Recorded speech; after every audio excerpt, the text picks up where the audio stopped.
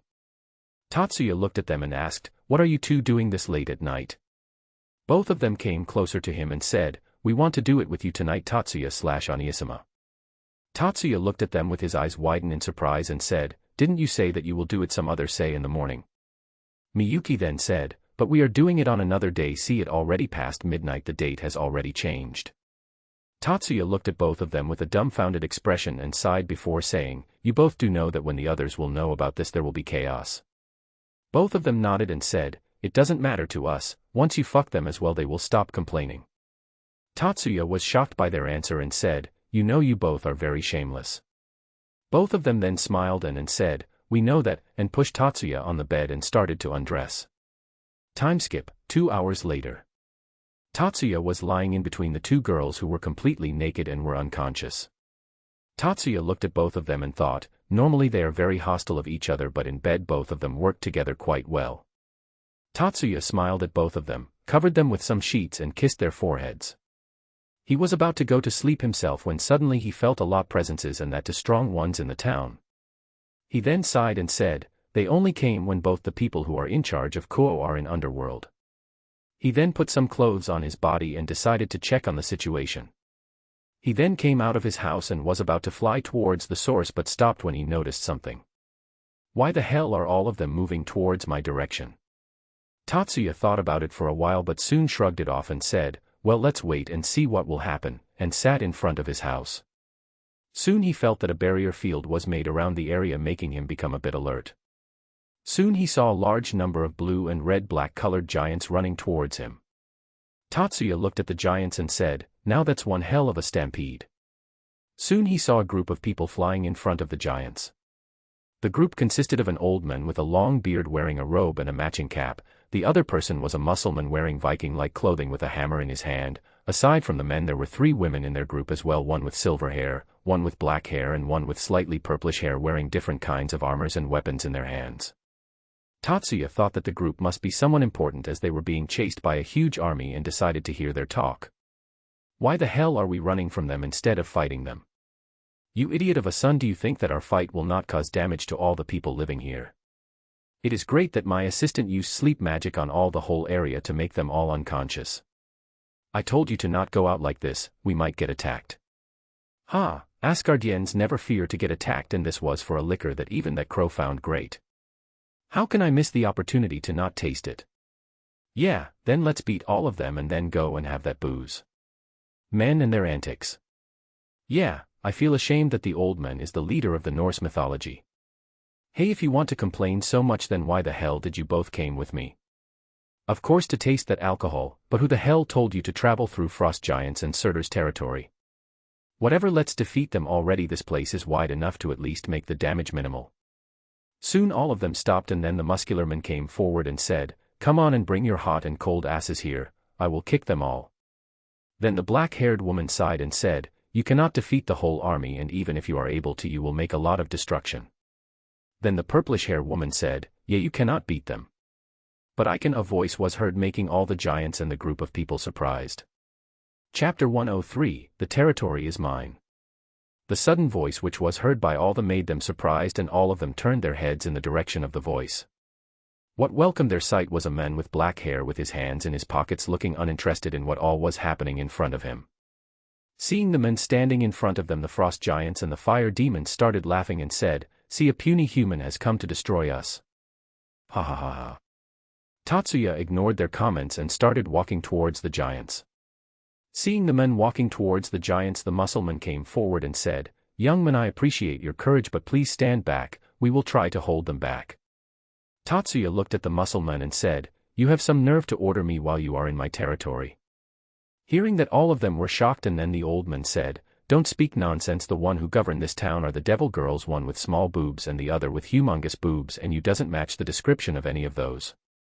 All of them looked at the old man with a weird expression, and then the lady with black hair said, that's some nice way to remember someone, pervert. Tatsuya looked at the old man and said, yes, I know that they are the one who administers the town are those two, but you see, one of them is my girlfriend, so this town is technically mine as well. In fact, the ruler of the whole Shinto territory is my girlfriend too. Hearing that, all of them were shocked, and the old man pointed his finger at Tatsuya and said, don't lie to me, brat, there is no way that the sexy hot MILFs Amaterasu and Yusaka are in a relationship with you. Tatsuya had some tick marks on his forehead, and he then used his psychic powers to squeeze the old man's balls with some strength. Ah, and the old man crouched down on the ground holding his balls while screaming in pain. Tatsuya then said, you have some guts to say that about my girlfriends in front of any, you bastard. The frost giants and the fire demons who were being ignored by them were getting impatient and finally of being able to bear it more. One of the frost giants said, stop ignoring us, you shit, and punched towards Tatsuya. All the people got worried, except for Odin, as he was in pain, on seeing the frost giant attack the young boy. The muscular man gritted his teeth and said, "You coward, you dare attack a human, try someone warehouse. OCNGIVE. You, a phi, T." Just as he finished saying those words, the frost giant was slashed in half. All the people present there got shocked by the scene in front of them. "Like I said, you guys have a lot of guts to attack me in my territory after coming without permission." All of them looked towards Tatsuya and saw his body radiating his aura while he was holding two huge axes in his hands.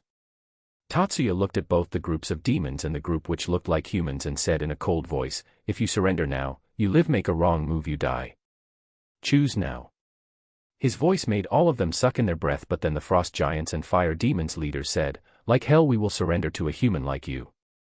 Tatsuya just sighed and said, "Why do all guys like you appear in this town?" He then turned serious and said, "Anyways, you decided Todi then. Rita, Stormbreaker." And raised his axes in the air. Soon red lightning started to gather around Tatsuya, making even the Musclan took a step back on seeing the power of those lightning bolts. Seeing that even the Muscleman took a step back, his whole group were shocked beyond belief. The silver-haired girl then said, "Did Thor-sama really take a step back after seeing those lightning bolts?" The other people who had their mouth open wide suddenly came out of their stupor, and then the black-haired lady said, "No, we are not seeing thing that Muscle Brain really retreated after seeing that lightning." Then the purple-haired lady said, "It seems like we are in deep shit now, if that man take us for an enemy we are done for." "Hey perv, why did you have to say something pervy about his girlfriend? If we die it will all be your fault, Odin." The old man or Odin looked at the ladies and said, "Hey, it wasn't my fault that I got surprised after hearing him claiming that those MILFs are his girlfriend." Odin then suddenly had an idea and said, "Hey, why don't you three try to seduce him? If the situation gets dire, we can have a chance to survive because I can feel that he can kill me without any problem." All the girls looked at him with a weird expression, but then looked at Tatsuya, and then the one who had slightly purplish hair said, "I don't mind, he is both strong and handsome." The other two looked at her and the black-haired lady sighed and said, "I can agree on that, but you sure never change, Freya. Already eyes on a strong person even without knowing anything about him." The silver-haired lady who was standing beside Odin said, "How can you accept something like this so easily, Freya-sama? Hela-sama, you will have to marry him, are you sure about that?" The black-haired lady looked at the silver-haired woman and said, "It is because of your this attitude that you still didn't find a boyfriend for yourself, Roseweiss. You are too serious." The one named Roseweiss got shocked and crouched down on the floor and started crying and said, "Hey, it's not my fault, I want a boyfriend as well." Yueya.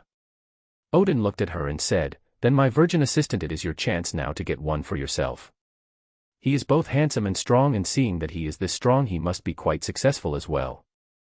Roseweiss then looked at Tatsuya and stopped crying and said, "What you said is true, but the fact that he already have girlfriends is the issue.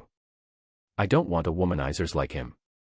Hearing her, Odin said, "Our likes are at stakes here and you are thinking about your ideals.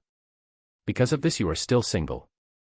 Roseweiss, who heard that, again crouched down and started crying.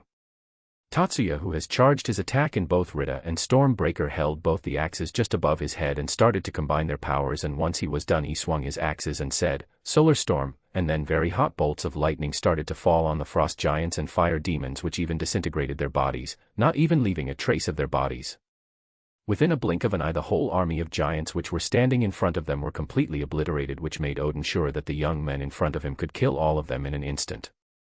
Tatsuya then glared back at Odin's group and asked, "So do you want to surrender or?" "We surrender," and all of them raised their hands showing that they really surrendered. Tatsuya nodded his head and said, "Good." Chapter 104, Extortion.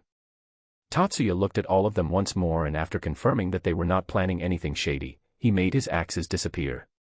Tatsuya then used his magic to bind all of them and said, "Now quickly answer me, who are you and what is your business in this town?"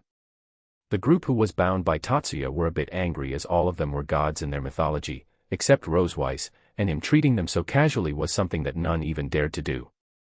Still all of them contained their anger, and then Oldman said, "Well, we are from the Asgard and I am Odin, the godfather of Asgard, and I will like to apologize for all the trouble we have caused to you. Those frost giants and fire demons came after us after confirming that I will be out of Asgard for a while and came to kill me."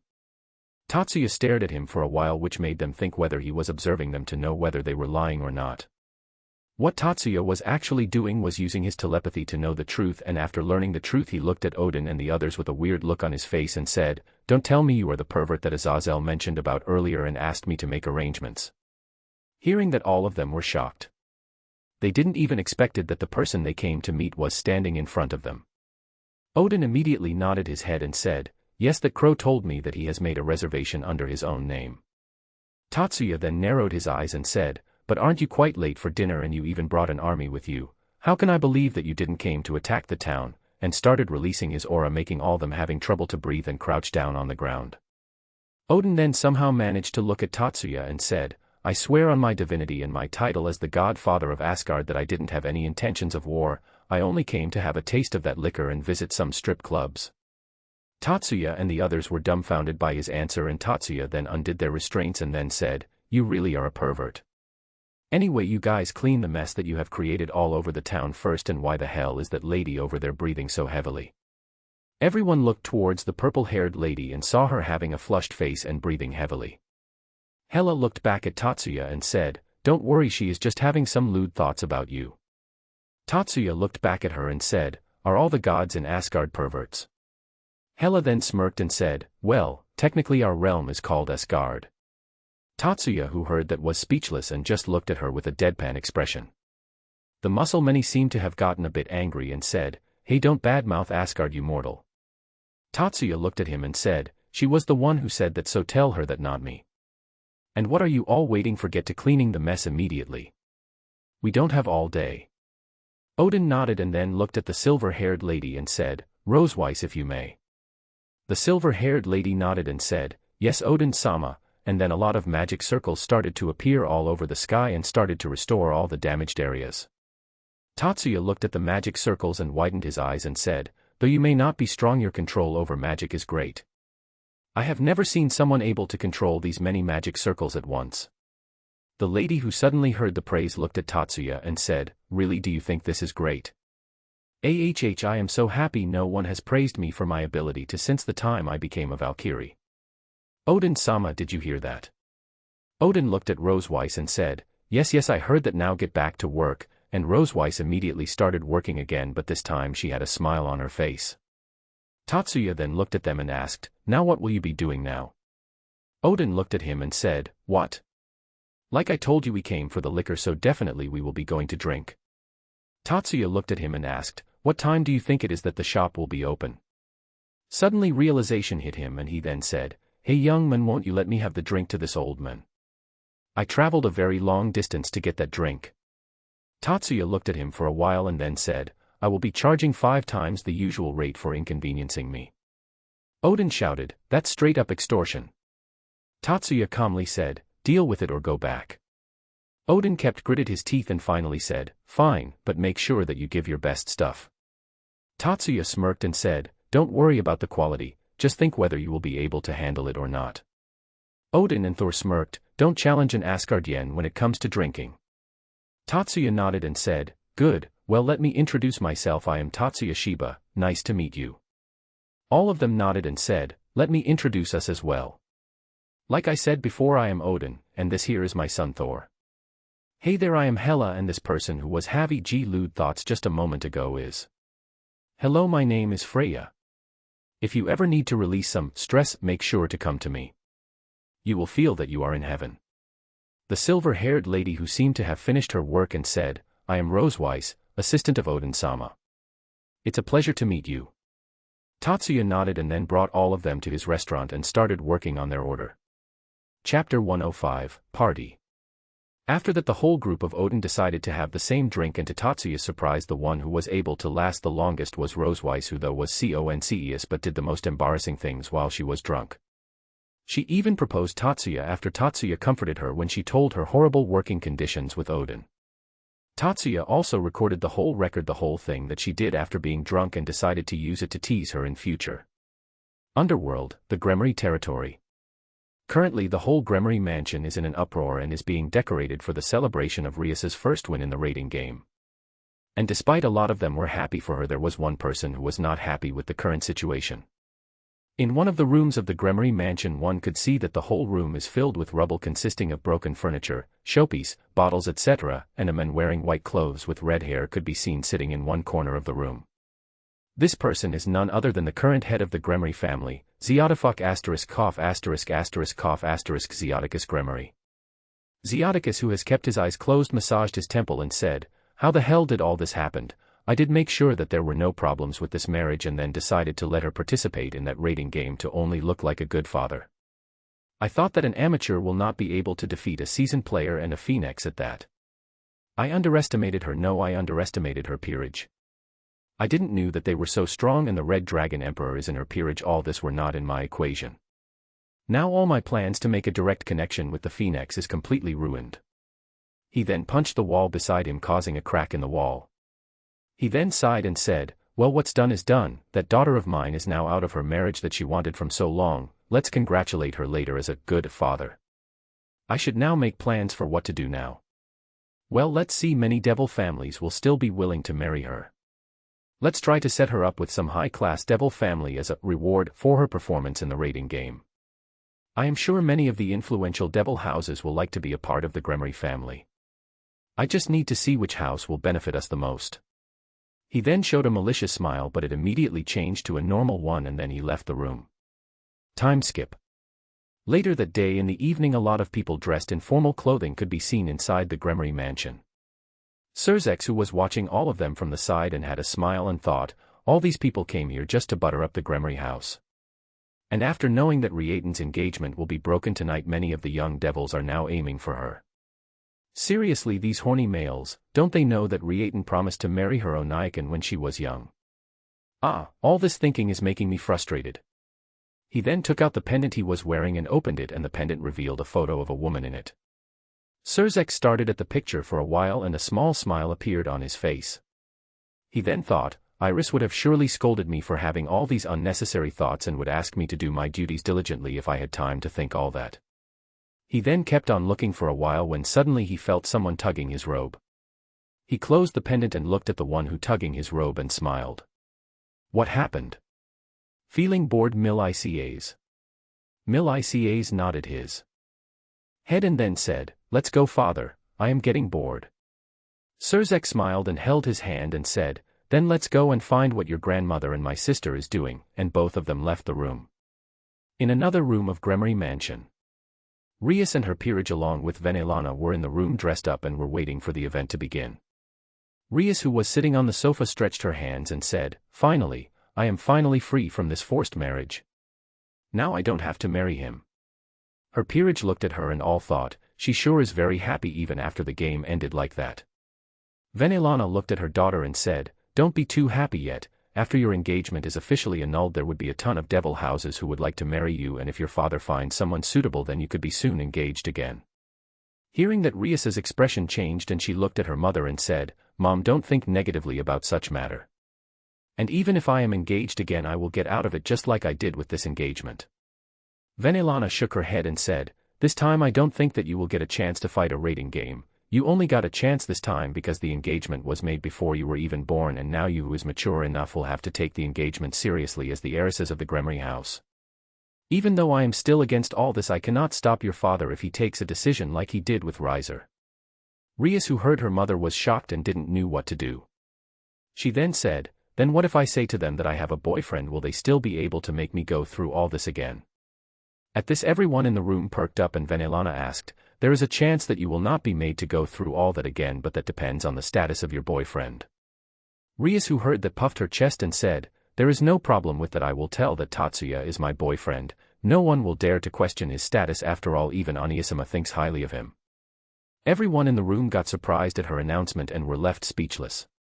But suddenly the door of the room opened and revealed Surzex and Milicias. Surzex then looked at them and said, "I heard what you all were talking about, and in my opinion this idea will not work for two reasons. One, even though I think highly of him and he indeed lives up to my respect, he is but still a human, and no matter what, devils will never think highly of him. Two, Tatsuya himself will deny of you being her girlfriend if he is asked whether you are in a relationship or not. He don't like troublesome things at all." Sudden, two people came from the door and everyone looked at them and saw Sona and Tsubaki standing there. Sona then shifted her glasses and said, "3. There is also the fact that you have to convince his whole harem about your relationship, which is actually a very difficult task, and I am saying this from experience." Tsubaki looked at Sona and thought, only if they knew his actual thoughts this idea would not have even came to their minds. Well, whatever, it's not my problem. I am in a relationship with him and that's only matter to me. Whether she marries some old fart or a newborn is her problem. Isami also nodded her head on Sona's comment and said, what President is saying is true, even I am not yet accepted by all of them. Rias, who heard, looked at them and said, don't worry, he will fall for my charm easily. At this, everyone in the room looked at her with a deadpan expression and thought, how much overconfident can she be? Mil ICAs looked at Rias and thought, even I know that Rias and Isama is not Tatsuyani's type. Kiba looked at his king and thought, if either Tatsuya or I were people who get in relationship with a girl just by her looks, then the whole school would be under our control. Grayfia then came to the room and then said, the members of the Phoenix family have arrived. Surzek-sama, Rias-sama, Venelanasama master has asked for your presence. All of them nodded and Rias looked at Aquino and said, let's go, Aquino. Aquino nodded and started following them. Soon the Gremory along with Aquino and Grayfia reached the room and saw a blonde man and woman standing along with Zeoticus. All of them approached them and bowed a butt, and Surzek said with a bow, I hope that you are doing well, Lord and Lady Phoenix. We are doing fine, thanks for asking, Surzek-sama. Venelana then looked at Jessica, Lady Phoenix, and did a curt nod, which she returned as well. Zeoticus then said, well, they have come to annul the marriage contract between Rias and Riser. Rias then looked around the room and asked, Riser is not here. Lord Phoenix looked at her and said, no, my son didn't come here, he had some matters to attend to. But don't worry, he have already signed the required documents. Rias nodded and thought, he must be too ashamed to face the others, and smiled a little. Meanwhile, at Riser's location.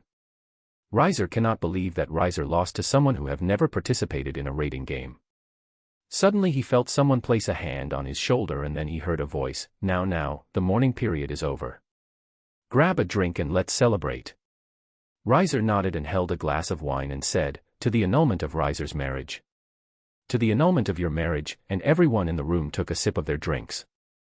Riser then looked at the person who placed his hand on him and said, Riser will like to thank you all to come to Riser's small party. Tatsuya-san, Serorg-san, Agare-san. All three of them nodded their heads and Tatsuya said, no problem, you are holding a party at my place, it only benefits me and I called these two as well or it would have been boring. Serorg then looked at Riser and said, it should be me who should thank you for inviting me, though I am surprised that you are not grieving on your loss and annulment of your marriage. Didn't you want to marry my cousin Rias very badly? Riser snorted and said, who would be happy to be bound in a marriage contract with someone they don't even know?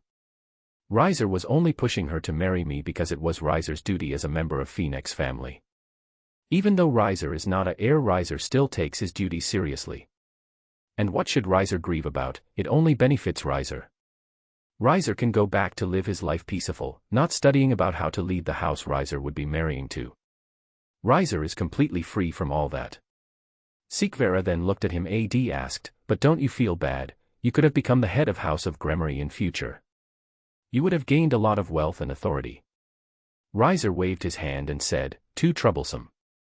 Riser is earning enough from both his business and the raiding games and can easily support Riser's harem, and that's all Riser cares about. Having more authority will only increase Riser's work. Riser wants to live freely, not with these troublesome things. Serorg, who heard that, sighed and said, I can't understand that both you and Tatsuya have power but both of you don't want any authority and only wants to fool around. Both Tatsuya and Riser looked at Serorg and said simultaneously, hey, what is wrong with living a life like that? Instead of getting involved with all that shit, Riser thinks Riser's way is better, and both of them fist bumped. Tatsuya then looked at Serorg and Sikvera and asked, anyway, is it really fine for both of you to be here and not attend the Gremory's party, especially you Serorg, after all she is your cousin? Both of them shook their heads and Sikvera said, I have no problem. I have told my parents that me and my peerage are going to exterminate some rouges on the request of the Archduke. Serorg then said, no problems with me either. I have told mother that me and my peerage have some work to do. Besides, didn't I promise earlier you have much more priority in my eyes than the devils? How could I refuse when you were the one who invited me? Tatsuya smiled and Serorg's answer and said, then let's drink tonight till we are wasted on the celebration of annulment of Riser's engagement. Riser looked at Tatsuya and said, you took the words out of Riser's mouth, Tatsuya-san. Serorg looked at Tatsuya and said, oi, are you even allowed to drink alcohol? Tatsuya looked at Serorg and said, Sarorg, let's compete who can drink more. When Sarorg heard the word compete, he forgot all about age restrictions and started gulping down the bottle in front of him, and so did all the boys of his peerage. The girls looked at the boys and said, seriously, these boys and their antics, and rest of the girls nodded their heads in approval. Underworld, in Gremory's mansion. All the documents concerning Rias's marriage annulment were signed, and all of them were in the hall attending the party. Venelana, Misla, and Jessica were standing with each other and were talking when suddenly Venelana asked, hey, why I don't see your children and their peerages here. Now that I think about it, Sikvarakan is also not present. Misla looked at Venelana and said, Sarorg said that he had somewhere to go and would not be able to come. Jessica said, Riser said the same thing as well, but what I am surprised about is that Ravel was also very excited to go with him. Suddenly all three of them realized something and said, all three of them are absent, don't tell me they all are where I think. Misla then formed magic circle and called Keisha. Suddenly a small projection of Keisha appeared in Misla's hand. Keisha looked at Misla and the other two and bowed her head and asked, is there some problem, Miss Lassima? Misla shook her head and said, nothing like that. I wanted to ask you where you guys currently at. At this, Keisha's body became stiff and she averted her eyes and was about to make an excuse when suddenly. Hey, who gave alcohol to Miyuki? She is drunk now. Hey Miyuki, don't tear my clothes. Oniisama, let's make kittens. Why the hell are you talking like Kuroka? Kaya, Tatsuya-sama, cover yourself first. You fool, take as many pictures as possible, it is a very rare and magnificent sight. Riser cannot believe it, how big are you, Tatsuya-san? I cannot win against you in this no matter how much I train. Don't worry, Sarorg-sama, you are not the only one. We know how you feel. Hey Seek-chan, send those photos to me as well. Misla then ended the call and looked at the other ladies, and of them nodded at each other. Venelana then said, Grayfia, we are going somewhere, don't forget to take a camera. Grayfia then said, don't worry Venelana-sama, I have already prepared all the things we will be needing for our trip. And all four of them teleported somewhere. Chapter 106, Party 2. Right when the whole chaos was going on, the door of the room opened and the Norse mythology group came. Odin, whose eyes were closed, waved his hand, said, thanks a lot, young man, I couldn't believe that I passed out for a whole day because of alcohol. He then opened his eyes, and just when he opened his eyes, they widened in shock. He then rubbed his eyes as if thinking that what he was seeing was not real. He then looked at Thor and said, will you pinch me? Thor shrugged his shoulder and did as he was told. Ouch! Odin then rubbed the spot where he was pinched and then said with a huge smile on his face. This is real, I cannot believe this. Lolas, twins from Riser's peerage, Ape Loli, Ravel, big Tidwanisms, MILFs, cat-eared ladies. Fuck Asgard, this is the true paradise for me. Now we just need a maid and the whole collection will be complete. Just as he said that, a magic circle appeared in the room and Venelana and the others appeared in the room. Odin looked at Grayfia and then said, now I must have used all the good luck I possess. I can finally die in peace. Suddenly a hand was placed on his shoulder and he heard a voice. Oh, I will be more than happy to kill you right now, you old bastard. Odin turned his head and saw Hela looking at him with a smile on her face, but the aura that she was releasing was saying something entirely different. Odin gulped and said, well, let's have a drink and then leave. Che, damn hag. Suddenly Hela's grip tightened and she said, you thought of something rude, didn't you? Odin started to sweat a bit and he said, whatever you mean. Hela smiled and said, you are dead, and punched him on the face, sending him flying away and crashing into the wall. Hela then sighed and looked around the room to see what was happening and saw that everyone was looking at them intently. She ignored their gazes, but suddenly she stopped looking around and started to look intently at something. She didn't move her gaze away and asked, hey Freya, are you also looking at that? Freya, who had a flushed face, said, what else is there to look in this room besides that? That is too big for a man of his stature. Everyone who heard their conversation followed their gazes where those two were looking, and the girls in the room immediately blushed. While the boys suddenly got depressed.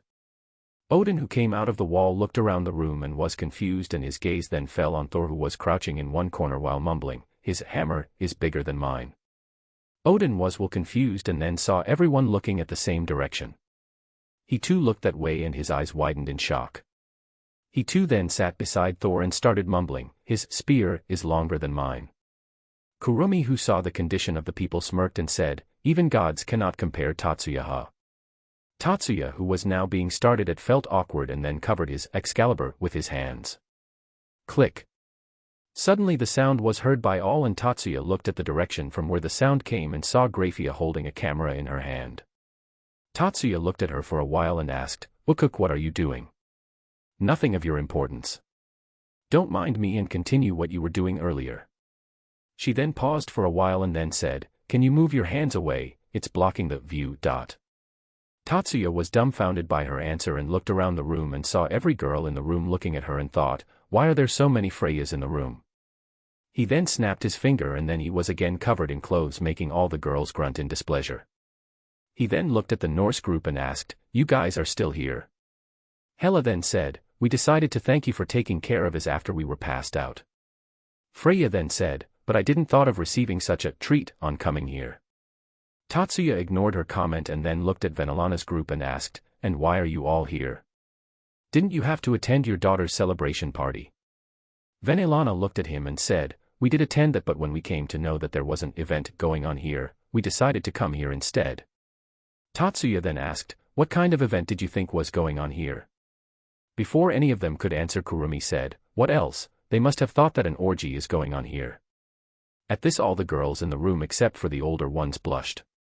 Freya then looked around the room and said, seeing the condition of the other males and in what situation Tatsuya was, it would be more appropriate to call reverse rape. At this their blush intensified more, making them look like that they were about to faint. Kurumi then raised her hand and said, "Oh, to those of you who have not heard yet, there is an announcement that I have to make." At this most of ladies who were present there looked at her intently, while some of them who knew what she was going to do sighed or glared at her. Kurumi then gave a fake cough and said, "I have already claimed the throne." Most of the girls were confused on what Kurumi said. Seeing their confused expression, Kurumi made a circle with her fingers in one hand and then started to use the middle finger of the other to make an action which looked like entering and leaving the solsi, with a sly grin on her face. All the ladies now understood what she was saying and then began glaring at her as well. Tatsuya was sitting in one of the chairs without bothering about what they were talking about and was silent, drinking. After the declaration was made by Kurumi, Miyuki came forward with a proud expression on her face along with Himari and said, "Kurumi, you are not the only one, we did that with Oniyasama-sama as well." Kurumi then smirked and said, "Yeah, I know, I was watching the whole thing from inside him. I have to say, you two lost pretty easily. Tatsuya and I had a wilder night than yours." Hearing that, Miyuki and Himari scowled and glared at Kurumi and then all of them started bickering. Tatsuya then noticed someone approach him and looked at the person and asked, "What happened, Freya, Hela?" Both of them sat beside him and Freya said, "If you want you can do it with us." Hela then said, "And if you agree now, you get a Roseweiss free." Roseweiss, who was standing behind them, said, "Hey, don't treat me like a freebie." Tatsuya then put his glass on the table and said, "Sorry, not interested." At his answer all three of them were surprised, as they could not believe to deny them even after Freya was using her seduction magic. Freya then said, "You know, not many people and a human at that would get a chance to have sex with a goddess, and two at that. You can still take up on the offer." Tatsuya just smiled and said, "Thanks for your concern, but my answer will not change. I am not a man who will do it someone that I don't love." At this all three of them widened their eyes and said, "And what about that harem of yours?" Tatsuya then said, "Hey, I did say that not to those that I don't love. They all consist of people that I love, so they are fine." Roseweiss looked at him and thought, even though he is womanizer, he is not bad. Looks like I thought very wrongly of him. Both Hela and Freya then sighed and then said, "Whatever, but do tell whenever you need some company in the bed." Suddenly they heard a cold voice which said, "Oniyasama have much more people to accompany him than his bed can even handle." This creeped both of them and they jolted back in surprise. Tatsuya then looked at Miyuki and said, "Don't scare them like that," and patted her head. Miyuki, who was being patted, was in bliss and hummed in response. Tatsuya's hands were then grabbed by someone and he looked at the people holding them and found Asia and Ingvild holding one each. He raised an eyebrow and then asked, "What do you two want?" Ingvild and Asia looked at each other and then nodded their heads and then said, "Please, let us accompany you in the night, the next time." Tatsuya didn't took much time and said, "Okay." Ingvild then said, "Please wait, you already agreed." "How?" Tatsuya shrugged his shoulders and said, do you really believe that I think that any of you will stay silent after one of you did that? It only is a matter of time till you ask me yourself. So instead of postponing it, agreeing will be the correct way. Then us four after them, said Karen while pointing at the other three Nikosho around her, making them all blush. Tatsuya nodded and said, done. The other girls in the room also wanted to ask him but decided to stop as they don't have any intimate relationship with him. But then suddenly Grayfia raised her hand and said in her usual cold tone, then I want a turn as well. All the girls looked at Grayfia with a surprised expression, except the Norse girls, and Vanilana and the other two looked at her as if she was a traitor. Tatsuya looked at her for a while and then said, well, that was a little unexpected, but you have to take the permission of the others first. Grayfia then said, understood. Now then, the ladies who are in a relationship with Tatsuya, please gather in an empty room immediately. We have some things to discuss as soon as possible, and then opened the door. All the girls looked at her with a deadpan expression before following her out of the room. After all of them were gone, Keisha came closer to Tatsuya and said shyly, I want to do it as well. Tatsuya looked at her and said, no problems, go and discuss with them. After Keisha left the room as well, there was silence filled in the room and everyone was looking at Tatsuya. Tatsuya looked back at them and said, what? If I don't agree with this, I'm scared that I will become a rape victim. The people thought about what Tatsuya said for a while and then nodded their heads in understanding. They could imagine that it can happen in future chapter 107, A Crow in Town. In the morning, Tatsuya is standing in front of the open door of his house with a redhead standing just in front of him. Tatsuya looked at her for a while and asked, what happened, Rias? Why so early in the morning? Need something? Rias shook her head and said, nope, just wanted to VO to school along with you. Tatsuya nodded and looked back inside and said, girls, Gremory will be joining us on the way to school. Whatever, it doesn't matter, all of them said in unison. Tatsuya shrugged his shoulders and then said, wait for a bit and then we will leave. Soon all of them came and Tatsuya and the others left for the school. Along the way, Sinan looked at Rias and asked, so how is your life after winning the game? We heard that you had a celebration on your win. Rias looked at her and smiled, it has been good. No more fussing over engagement or being forced by the family. And yeah, we did celebrate. But you know there have been a lot of people who trying to set up a marriage with me. Seriously, it's so annoying. I even told them that I am interested in somebody else but they are still not giving up. Rias said those words while glancing at Tatsuya, who did what any sane man would do. Simply ignored her and kept on walking. All the girls looked at her and were trying to hold their laugh and all of them thought, does she really think that she could make him jealous? Seriously, redhead has too much overconfidence. Tatsuya, who was simply walking, and then suddenly someone jumped on his back. Tatsuya turned his head and said, good morning, Isami. Looks like you are enthusiastic in the morning. Isami just smiled and gave him a peck on the lips. During these few days after the devils came back, Isami's and Tatsuya's got into relationship after Isami confessed to him. Though she thought that she would be rejected by others, but to her surprise even Miyuki allowed her to be with Tatsuya rather easily. Tatsuya himself didn't had any problem with that as he had taken a liking to Isami during the time she used to train under him. He was quite happy himself as he was going to confess to her himself after the raiding game was over. Isami then got off from Tatsuya's back and then looked at others and said, good morning everyone. Her gaze then fell on Rias and she asked, what are you doing here, Prez? Rias just smiled and said, oh, just joining them on the way to school.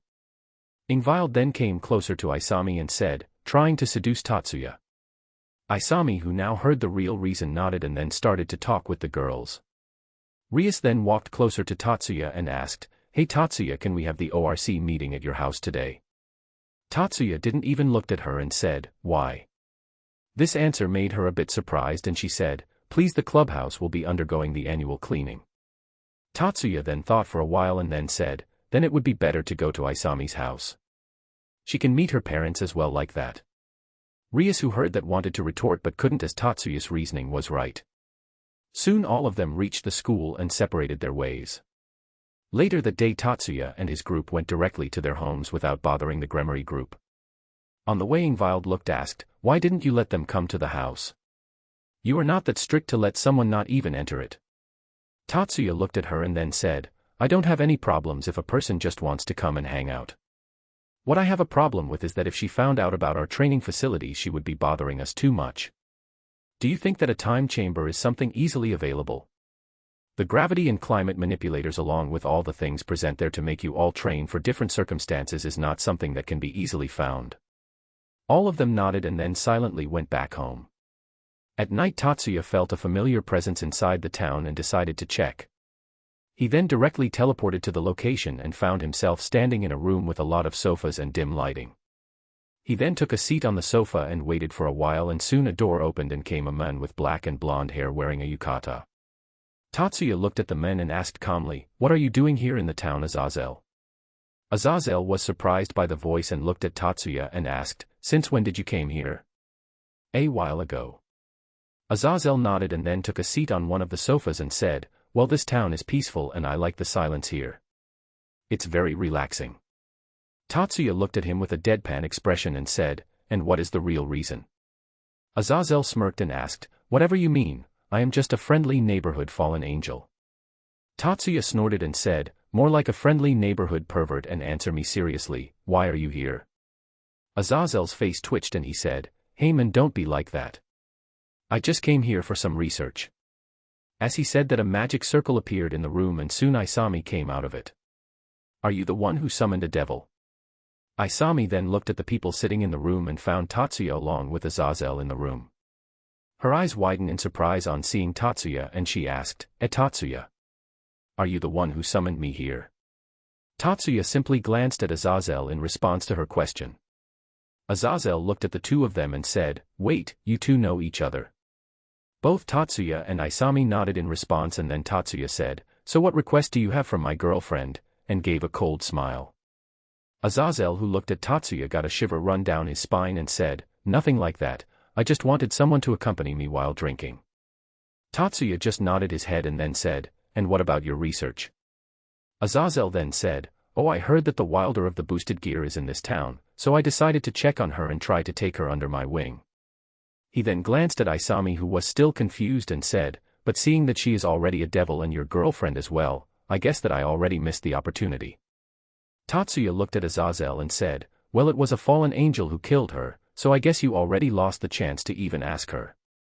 Azazel, who heard that, looked at Tatsuya and said, "Seriously, man, there has been a lot of rouges and traitors in the organization. This getting on my nerves.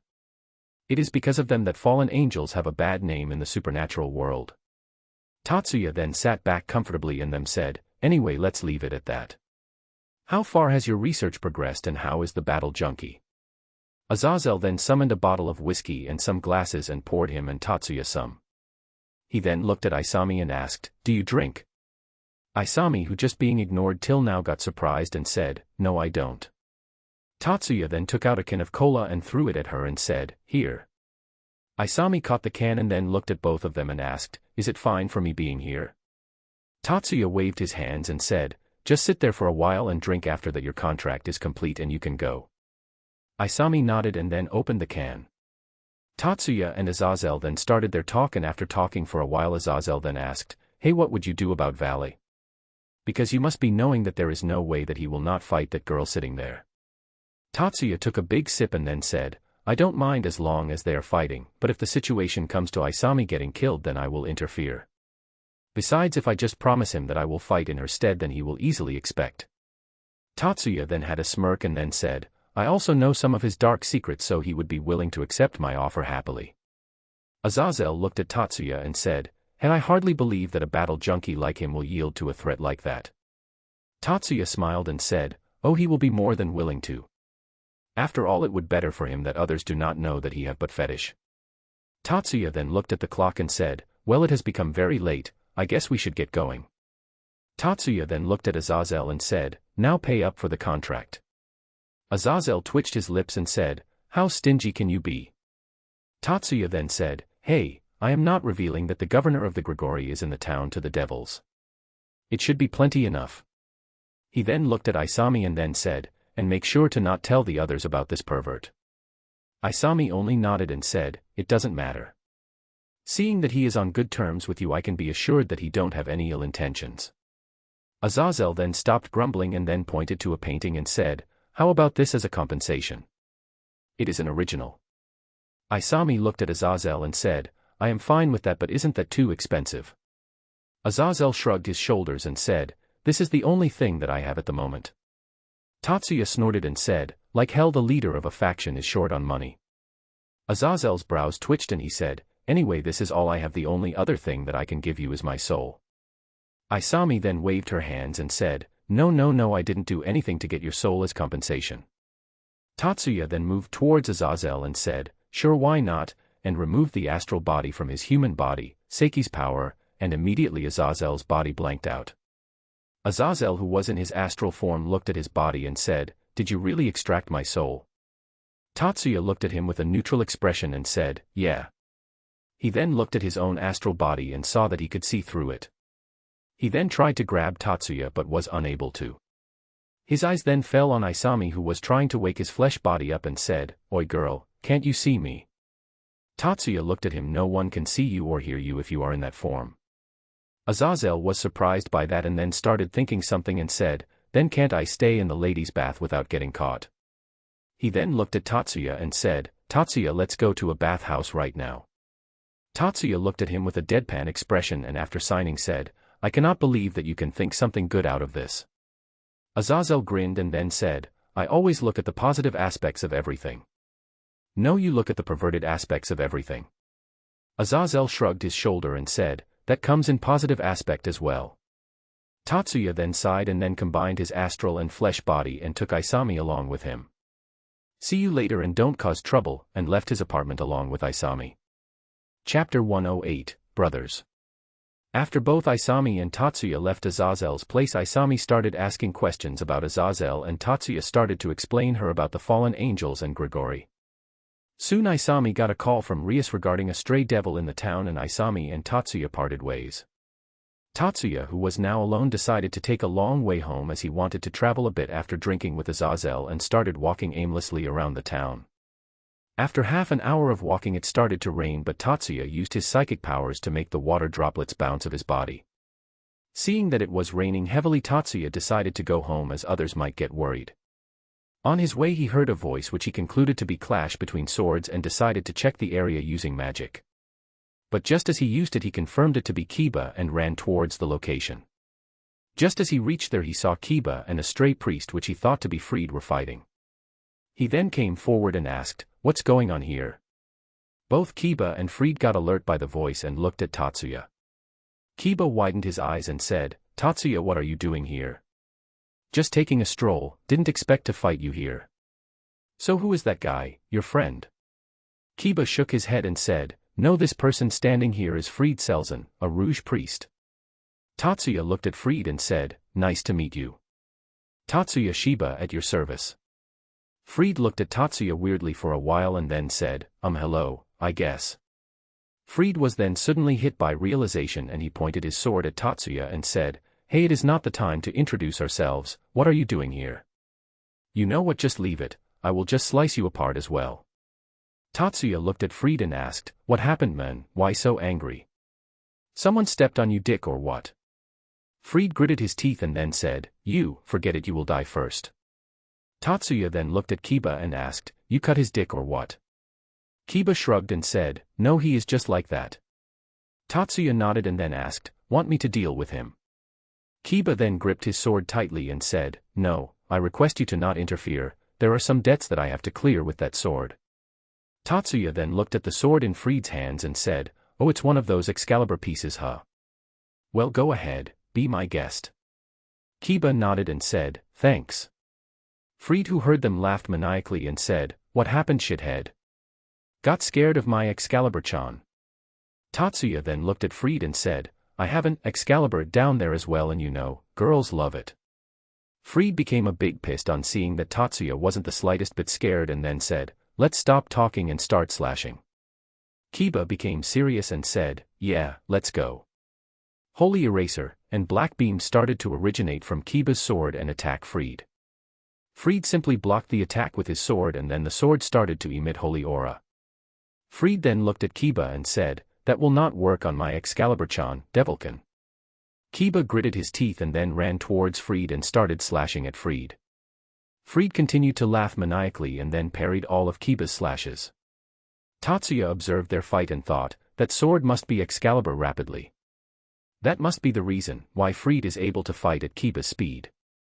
They kept on fighting for a while with none gaining advantage over the other. Both of them were pretty tired, but suddenly Freed found an opening and slashed Kiba on the arm. Kiba then took a step back and groaned in pain. Freed then licked his lips and said, "Stings a lot, right Devilkin? Oh, I feel so great." Tatsuya looked at Freed and said, "Why, someone penetrated you from behind, or what?"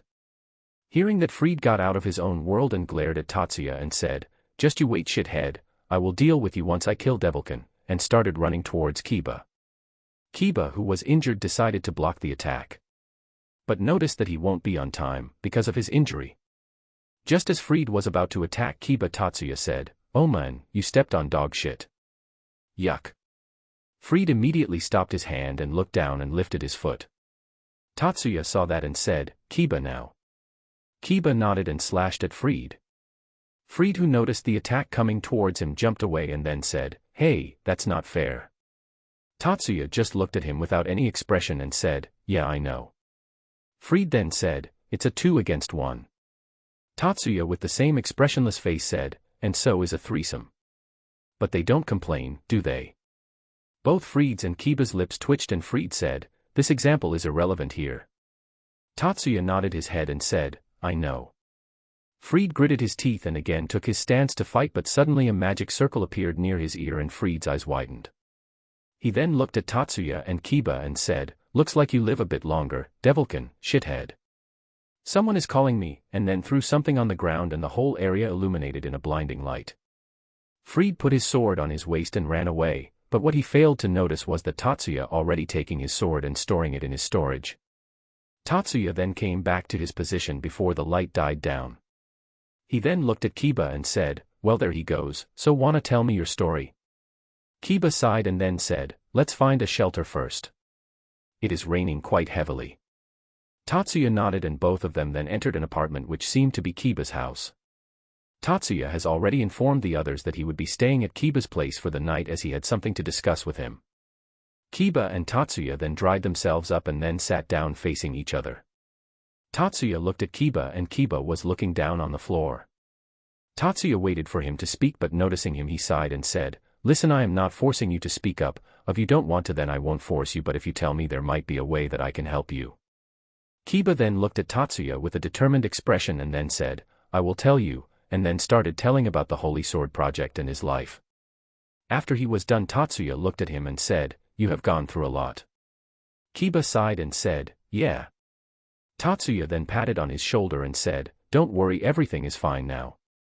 Tatsuya then became serious and said, "But do you think that your way of taking revenge is right?" Kiba became surprised by his question and then asked, "What do you mean by that?" Tatsuya then said, "What I mean to say is that, do you think that everything will be solved if you destroy all those, great name, works lame, swords?"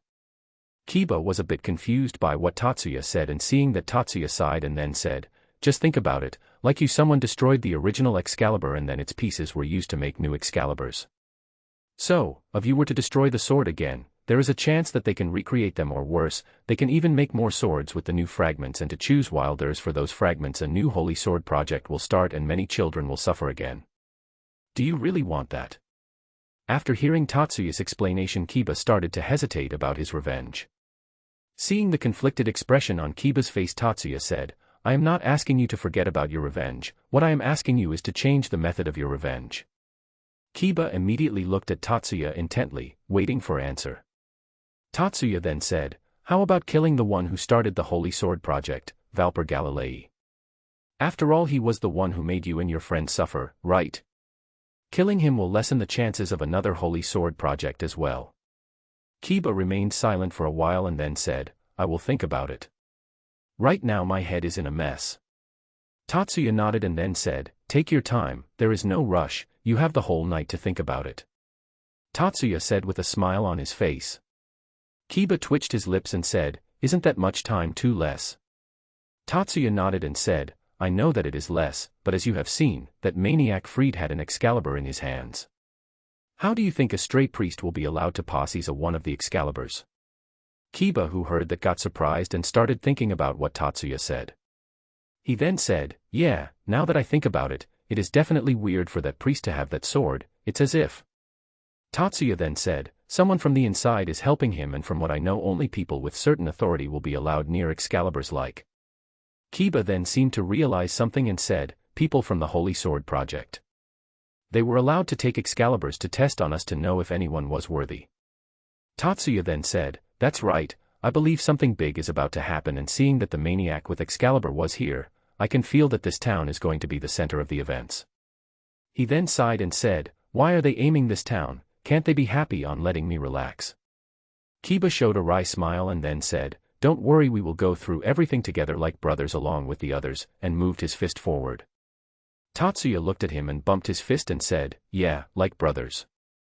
Tatsuya and Kiba's stomachs then growled, earning a wry smile from both of them.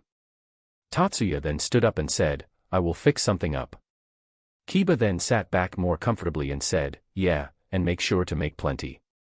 Tatsuya looked at Kiba and said, isn't this the time where you say, let me help as well, or, no, I will cook, or something? Kiba shrugged his shoulders and said, I know how delicious your food is, why would I want to deny such a humble offer? Tatsuya sighed and said, bastard, and then went to the kitchen to cook. Chapter 109, The Exorcists. The next day Tatsuya woke up early and decided to go to his house first before going to school, but just as he woke up he felt a certain presence and a smile appeared on his face and he thought, so she finally came, huh? He then got refreshed, left a note to inform Kiba on the table and then left Kiba's house. Just as he opened the door of the house, he was welcomed by a blur which he caught unconsciously and lifted up. The blur turned out to be Miyuki, and Tatsuya smiled and said, good morning Miyuki, and hugged her. Miyuki hugged him back and then sniffed him and said, you don't smell of a girl, so you really were at Kiba-san's house. Tatsuya then let her go and asked, yep, I was really at Kiba's place, but I didn't think that you would suspect me, you know that really hurts. Miyuki then hugged him back and said, it's not like that Oniisama, I do trust you, but for some reason I have a feeling that some bitch will be coming close. Tatsuya, who heard her, had a sweat drop and thought, is this the so-called woman's intuition? She already felt that she is in town. Tatsuya then patted her back to calm her down, and then after a while both of them separated and both went inside the house to do their own work. Later that day on the way to school they met Rias and Isami, and Rias stopped the group and asked, hey, has any of you seen Yodo? All of them looked at Tatsuya and said, this guy was at his place last night, so ask him. Tatsuya looked at his group and said, don't speak like that or the others will misunderstand. He then looked at Rias and said, and yes, last night I was at his place.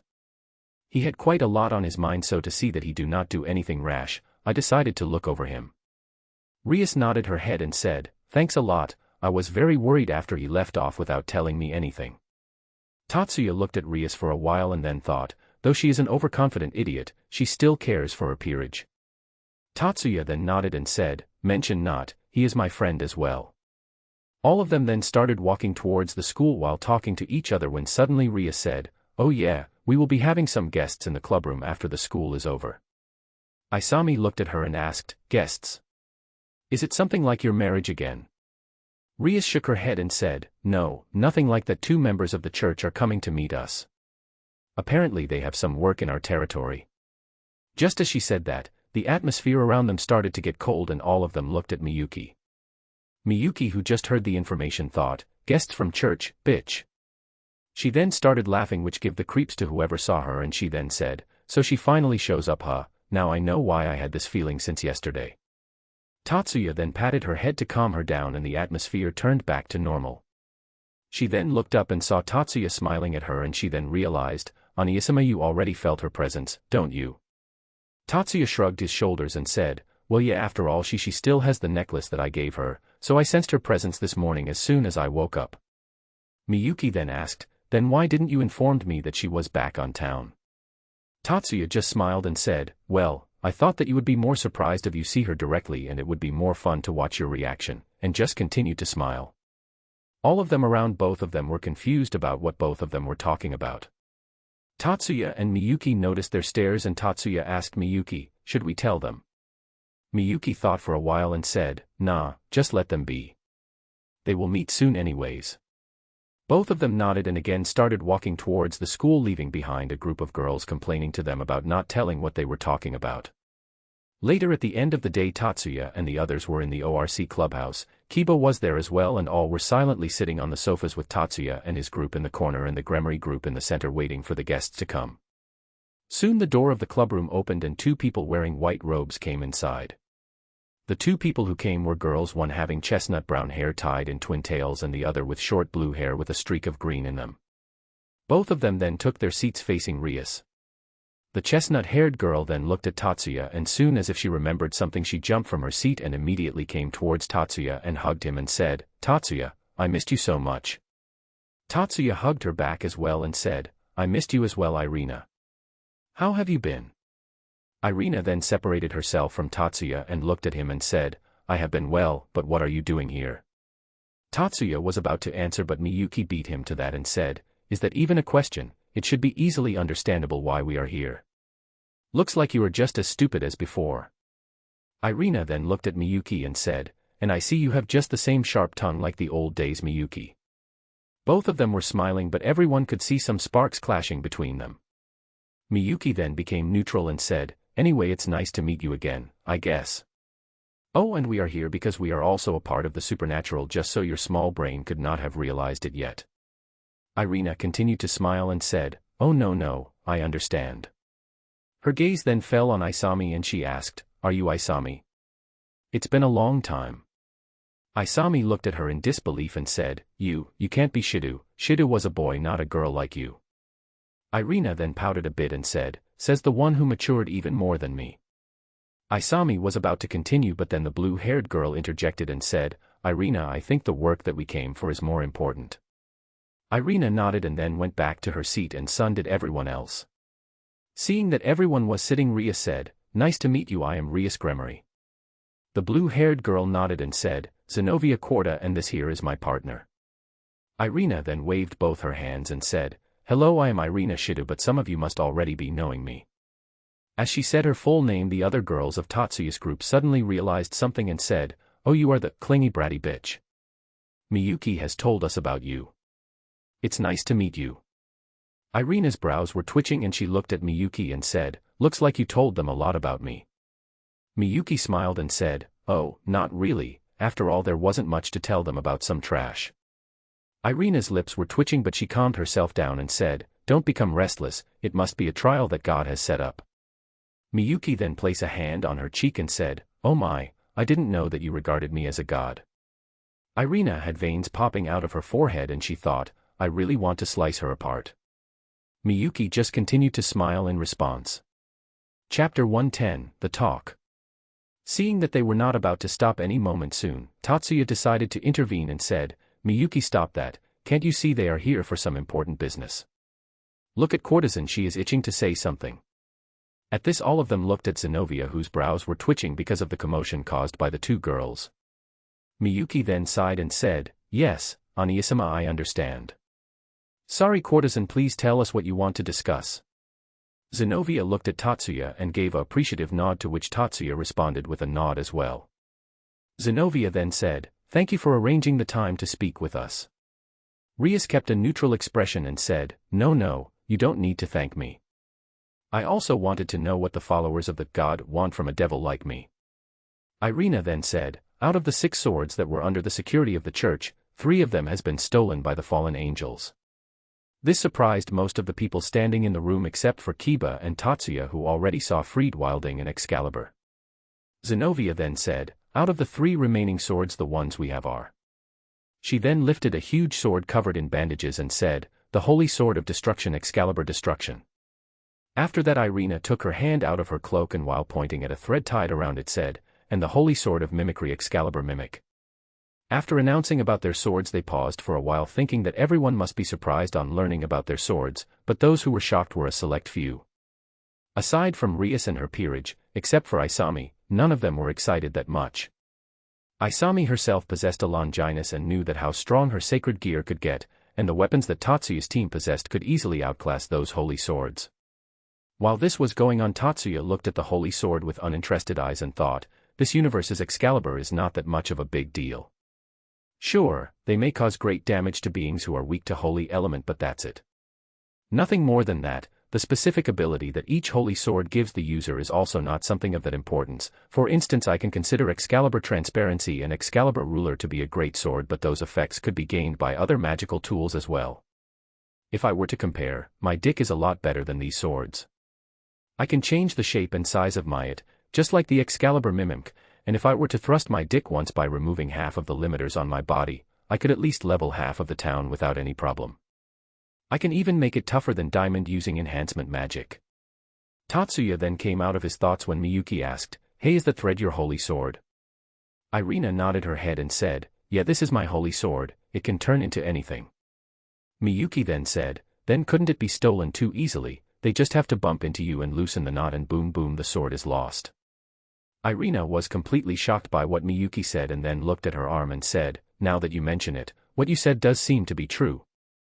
She then thought for a while and said, "Then what should I turn this into, because any accessory could be taken easily by an expert pickpocket." Tatsuya looked at her with a neutral expression and said, "Then change it into a pair of panties and wear them.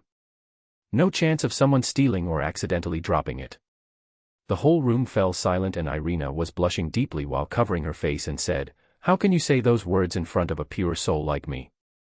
Everyone was looking at Tatsuya, who looked back at them and said, "What? It is the most threat-proof way. If you can give me a better idea, then speak up." Everyone in the room looked at him for a while and then Zenobia gave a fake cough to get everyone's attention back to her and then said, "Anyways, what I want to say is that we don't want any interference of devils. It is a matter between the church and fallen angels." Hearing her words, everyone in the room was shocked and Rias became slightly agitated. She then glared at Zenobia and said, "Is that an accusation? Are you accusing us to be siding with the fallen?" Zenobia glared back at Rias and said, "Aren't the holy swords detestable to you as well? Your intentions align well with them." Rias got more angry at that and started releasing her demonic energy.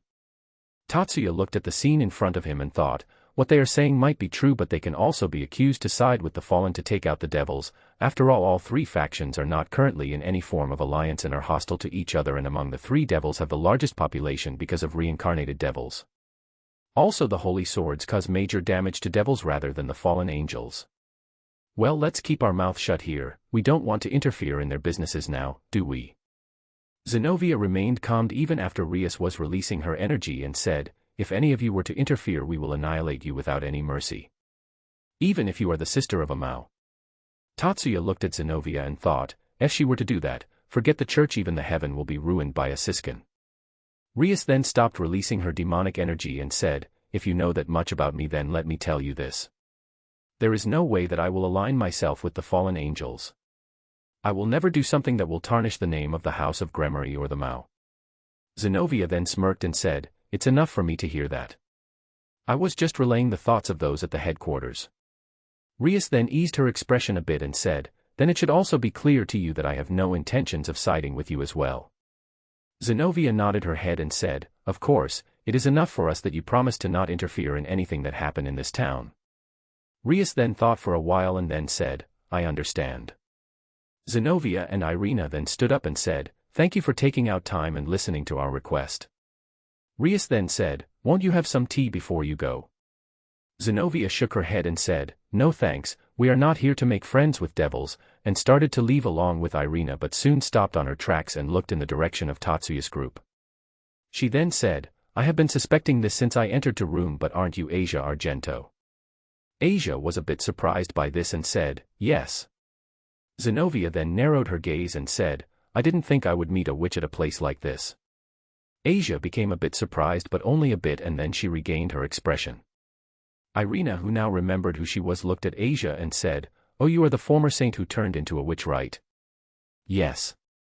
Irina then continued and said, "I heard that you were banished for the church because you could heal fallen angels and devils, but I didn't expect you to side with the devils." "Yes." Zenobia then said, "But for the former saint to side with devils, you sure have fallen to the lowest you can." Asia didn't said anything, but Tatsuya and his team could feel that Asia was a bit pissed now. Zenobia, who didn't felt anything, said, "Do you still believe in God?" Asia looked at her without any hesitation and said, "Yes, I still believe in God." Zenobia then closed her eyes and said, "Then let me execute you right here right now. Even if you have sinned, God will still reach out his hand for forgiveness." At this, Tatsuya and his whole group got pissed and the girls were about to attack Zenobia, but before the situation got worse, Tatsuya came forward and said, "Zenobia, right?"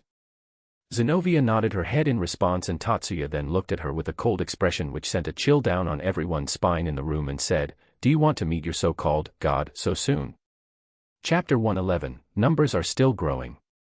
The whole room was completely silent. Everyone in the room, even Tatsuya's group, was scared of the look in Tatsuya's eyes. Tatsuya, who noticed that, reduced the coldness in his expression but was still glaring at Zenobia. After he relaxed his expression a bit, all of them feel a bit relaxed as well. Zenobia now also glared back at Tatsuya and said, "Why are you siding with the witch?" Tatsuya got angrier and said, "What right do you have to call her a witch? If she isn't a witch, then what is she? For a person referred to as saint, to side with the devils. She even has the powers to heal devils and fallen angels. Oh, then what about you? Do you mean to say that your oh so great holy sword can't hurt a person who is a follower of God?" At this, Zenobia gritted her teeth and then said, "That's not what I mean to say. What I meant was that she used her powers to heal a devil while she was a saint. It was not her fault that she healed an injured person that came in front of the church she was staying in. The higher-ups from your church has never taught her about how to differentiate between races. And just tell me, how can a devil enter the headquarters of the church and you exorcists just let them roam freely? In my opinion, all the fault lies with you exorcists who allowed a devil to get away, and instead of accepting your faults you all just banished her from the church. Not even a single one from your pathetic bunch came forward to help her." Zenobia got agitated when she was called pathetic and said, "She was a saint, she don't need help from anyone, she don't need any friends. She can just live on her faith in God. If she just wanted friends, then she should have never become a saint in the first place." Tatsuya's glare intensified and he said, "Oh, so now you are saying that she don't need help because she was a saint. Looks like you are misunderstanding something here. Asia never asked to become a saint, she was made a saint, and do you know why? Because the higher-ups of your pathetic bunch didn't want to let go of her after seeing their ability.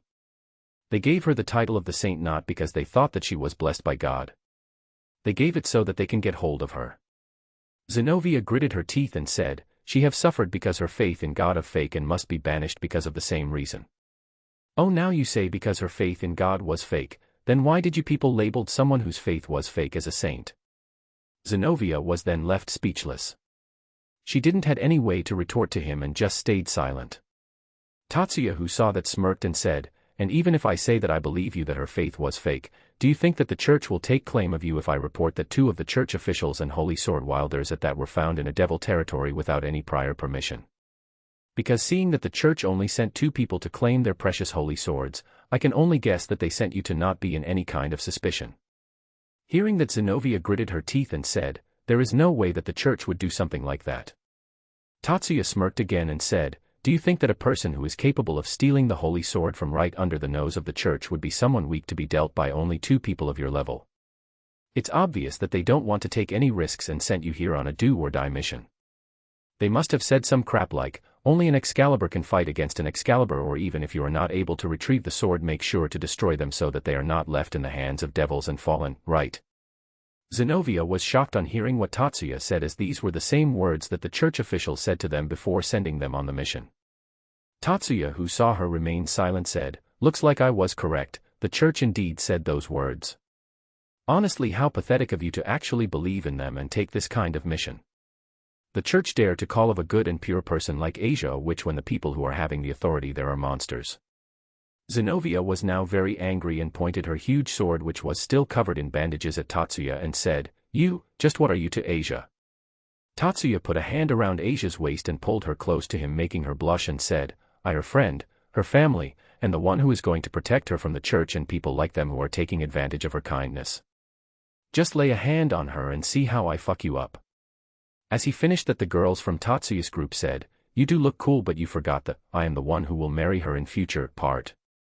Tatsuya looked back at them and said, "That was not needed here," and then looked back at Zenobia and said, "Yeah, and what they just said now as well. I will be marrying her in future." At that moment, Tatsuya could feel Irina releasing killing intent at him, but he ignored her. Zenobia, who was still glaring at Tatsuya, said, "Are your words directed only to us, or you are making a declaration against the whole church?" She then smirked, thinking that Tatsuya will feel scared. But opposite to her expectations, Tatsuya simply smiled and said, "This is neither directed to you or the church, it is directed to the whole world, and don't think that I am just feigning it. If I were to get serious, believe me, none of the so-called factions will be in existence." He said the last part in a cold voice, making all of them shudder in fear, except for Asia, who was in a pure bliss while being in Tatsuya's embrace. Zenobia then looked at Gremory and said, "How can you let a mad person like him live in your territory?" Tatsuya chuckled, making Zenobia glare at him, and then said, "You seem to not know this, so I will tell you. It is not Gremory who is letting me live in her territory, it is me who is allowing her and the Citri heiresses to live and supervise the town in my stead." At the sudden information, both Zenobia and Irina were shocked. Tatsuya then said, "You know, I was willing to let you do your work in the town, but now I think I should just report you and let you get banished from the church," and gave a sincere smile full of amusement. But to Zenobia and Irina his smile looked very dangerous. If it was before, they couldn't have thought that the church could banish them, but after hearing Tatsuya's reasoning, they thought that there was a possibility of getting banished. Tatsuya, who was looking at Zenobia with a confused expression, suddenly felt a tug on his clothes and turned his head to see who was asking for his attention. When he turned his head, he saw Asia, who was still in his embrace, looking up at him. Tatsuya forgot all about the argument that he was having with the exorcists and hugged her tightly and said, "Oh, Asia, you look so cute." Just when Tatsuya hugged her, Asia's blush deepened and then fumes started to run out of her when he called her cute. Asia then composed herself and said, "Don't report them and get them banished, it will hurt someone who have faith in God, a lot. I know this from experience, it feels very bad to be asked to stay away from the only thing that you have been taught for your whole life." Miyuki then came closer to him and said, "And even though I don't like her, she is still a friend, I guess," while pointing at Irina. "You won't want her to go through trouble, right?" Hearing both of them, Tatsuya sighed and then said, "Just go and do what you want, but remember this: you even try to harm someone close to me, you will live a life that will make dying look pale in comparison." Hearing that, both Irina and Zenobia looked at Tatsuya and said, "Thanks a lot." Zenobia then looked up and said, "But the conditions are still the same, don't interfere or we will kill you." Tatsuya and his group snorted at her and said at the said time, "Like you ever could." Hearing them, Zenobia gritted her teeth but controlled herself and said, "We should be taking our leave then." Irina then came near Tatsuya and hugged him and said, "Sorry for all this trouble." Tatsuya hugged her back and said, "It's okay, the church has just made both of you narrow-minded." Irina then separated herself and pinched Tatsuya's waist and then said, "Don't badmouth the church, I will not forgive you even if you are the person I like." Suddenly Irina remembered something and asked, "By the way, I just heard earlier that you are going to marry Asia-san." Tatsuya just said, "Yeah." Irina continued to smile and said, "Then what about Miyuki, are you not going to marry her?" This time Miyuki came forward and said, "Did you hit somewhere or what? Of course Oniisama will marry me." Irina then looked at Tatsuya and said, "How many girls are there that you are going to marry?" The girls from Tatsuya's group then said, "About 20 for now, and the numbers are still growing." Tatsuya looked at the girls and twitched his lips. Irina, who heard that, was shocked and said, "You have become way too corrupted, Tatsuya. For all the time I left you here alone, you became a bad person." Seeing her dreadful expression, Miyuki smirked and said, "Oh, just so you know, Oniisama and I did the things that husband and wife do after marriage." Hearing that, Irina snapped and said, "Unforgivable, unforgivable, you come out right now, I will purify you with my holy sword," while pointing at Miyuki, who just laughed in seeing her expression. Seeing them, Zenobia said, "Irina, just leave them, we have more important things to do." Irina glared at Zenobia and said, "Zenobia, right now this is the task of utmost priority." Zenobia sighed and said, "Seriously, you want to fight them?" Kiba, who saw that there was a chance to fight against the Excaliburs, came forward and said, "Why not I take you up on the challenge," with his killing intent fully set into the Excaliburs. Zenobia looked at Kiba and said, "Who are you?" Kiba just smirked and said, "Your senpai." Chapter 112, Duel with the Exorcists. Right now all the people who were inside the ORC club were outside in between a forest for the unofficial duel against the two exorcists. On one side were Irina and Zenobia with their cloaks still on, and on the other were Miyuki and Kiba, with Miyuki smiling and Kiba radiating his killing intent. Rias and Aquino looked at the situation in front of them with a worried look on their faces and asked, "Is it all right to have a duel against the church exorcists? Won't there be any serious circumstances later?" Tatsuya looked at them and said, "Don't worry, there would be no problems. As I said earlier, the church is ready to get rid of them the moment they are caught by the higher-ups." the ones who are in a bind are them, not us. Hearing him, both of them relaxed a bit and then looked back on the four standing in the middle. Zenobia looked at the group in front of her and said, "Now then shall we begin," and both Irina and Zenobia removed their cloaks and revealed to be wearing skin-tight clothes which looked anything but holy at all. Tatsuya looked at both of them intently and then said, "Looks like the church is earning extra money from some unholy ways as well."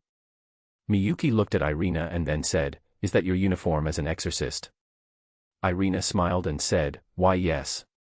You must be enchanted by the holy me, right?" Miyuki smirked and said, "Yeah, you are looking so holy that if you walk in the neighborhood wearing this the men will assault you just to get you holy radiance." Irina, who heard her, was confused, and seeing that Isami said, "She is saying that you look like someone who works in adult videos."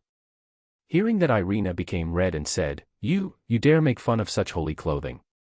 Zenobia, let's beat them real quick," and both Zenobia and Irina brought out their swords. Zenobia holding a huge sword in both her hands and Irina holding a katana. Seeing the holy swords, Kiba started to laugh maniacally and said, I finally got the chance to destroy these swords," and then formed a lot of swords around him. And seeing that Zenobia started to say her knowledge about the Holy Sword Project, Miyuki ignored her and also brought out her sword and said, "Don't worry, I will try to not freeze you to death." But just as she said that, Tatsuya said, "Miyuki, no magic allowed, it will be too unfair."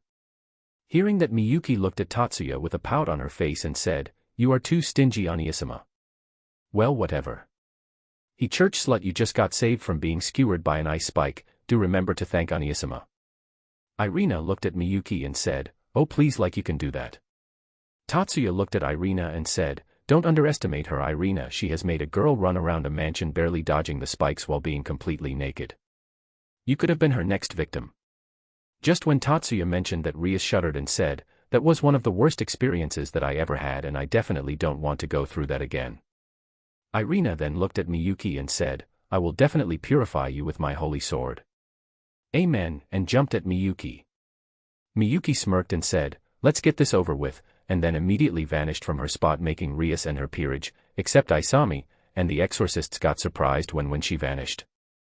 Irina was looking around trying to find Miyuki, but suddenly she heard, "Where are you looking at?" and her body got stiff. All of them looked at the scene in front of them with surprise, except for Tatsuya and his group and Isami. Miyuki was pointing her sword at Irina's neck and said, "Throw your sword away and yield." Irina gritted her teeth and said, "I yield," and threw her sword away. Miyuki smiled and then hit Irina with a fist only to make her suffer some pain. Irina, who was thrown away, said, "Hey, what was that for? I already gave up." Miyuki just smiled and said, "Oh, my hands were just itching for a while." Irina grumbled in pain, but Tatsuya used his magic to heal her and then lifted her up. He then picked her sword and said, "Here you go," and gave it back. Irina took her sword back and looked at Tatsuya and said, "Thank you." Tatsuya just smiled and said, "No problems." Miyuki then came towards Tatsuya and said, "Oniisama, how did I do?" Tatsuya bonked her head and said, "You overdid it." Miyuki looked at Tatsuya with a point and said, "Oniisama mine." Tatsuya smiled, looking at her pout, and then patted her head, all right, you did well. But don't defeat someone so easily, this can shatter their confidence. Only do a one-side annihilate when you want to crumble the enemies to dust. Show no mercy to those kind of opponents. Shatter their pride, break their bones. And if someone sexually harass you, then crush their balls." Miyuki smiled brightly while being in bliss on being patted and said, "Yes, Oniisama." Everyone around them were looking the sibling pair with a weird look in their eyes and thought, how can they such things with a smile on their faces? Meanwhile, on the other side, Kiba was having a tough time against Zenobia. Even though his body has become strong and durable because of Tatsuya's training, he was still a devil and a major disadvantage against the Holy Sword. Kiba looked at Zenobia with an angry expression and said, "Let's see which destruction sword is better, your holy or my devil," and formed a huge sword and rushed towards Zenobia. Zenobia looked at Kiba with calm expression and said, "You lost the one thing that was great about you." She then swung her sword and shattered the sword that Kiba was holding and said, "Your speed," and then hit Kiba's gut with a bit of force, just to make him give up the match. Kiba then fell on the ground and clutched his stomach. Zenobia then looked at Tatsuya and said, "Wanna have a go against my sword, or are you scared now?" and smirked after taunting him. Tatsuya looked at others and said, Do any of you want to fight, or is it okay for me to defeat her? This made Zenobia glare at Tatsuya, but he just ignored her.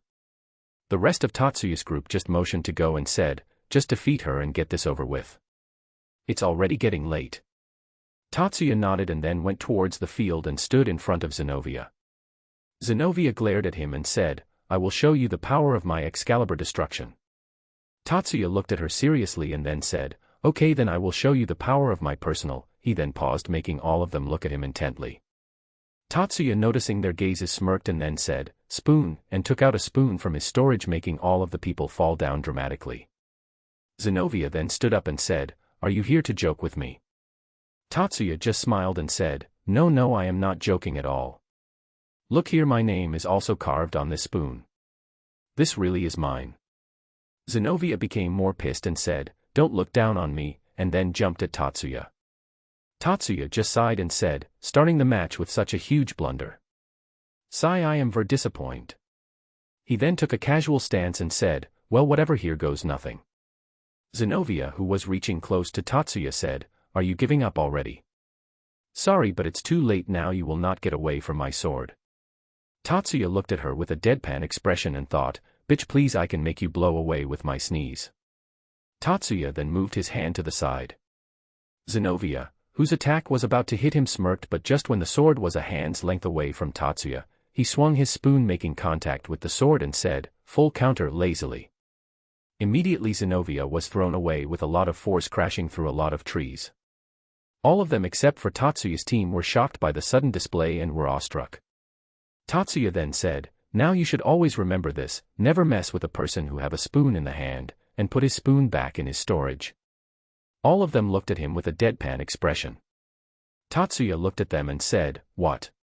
Hearing that, all of them twitched their lips but didn't said anything.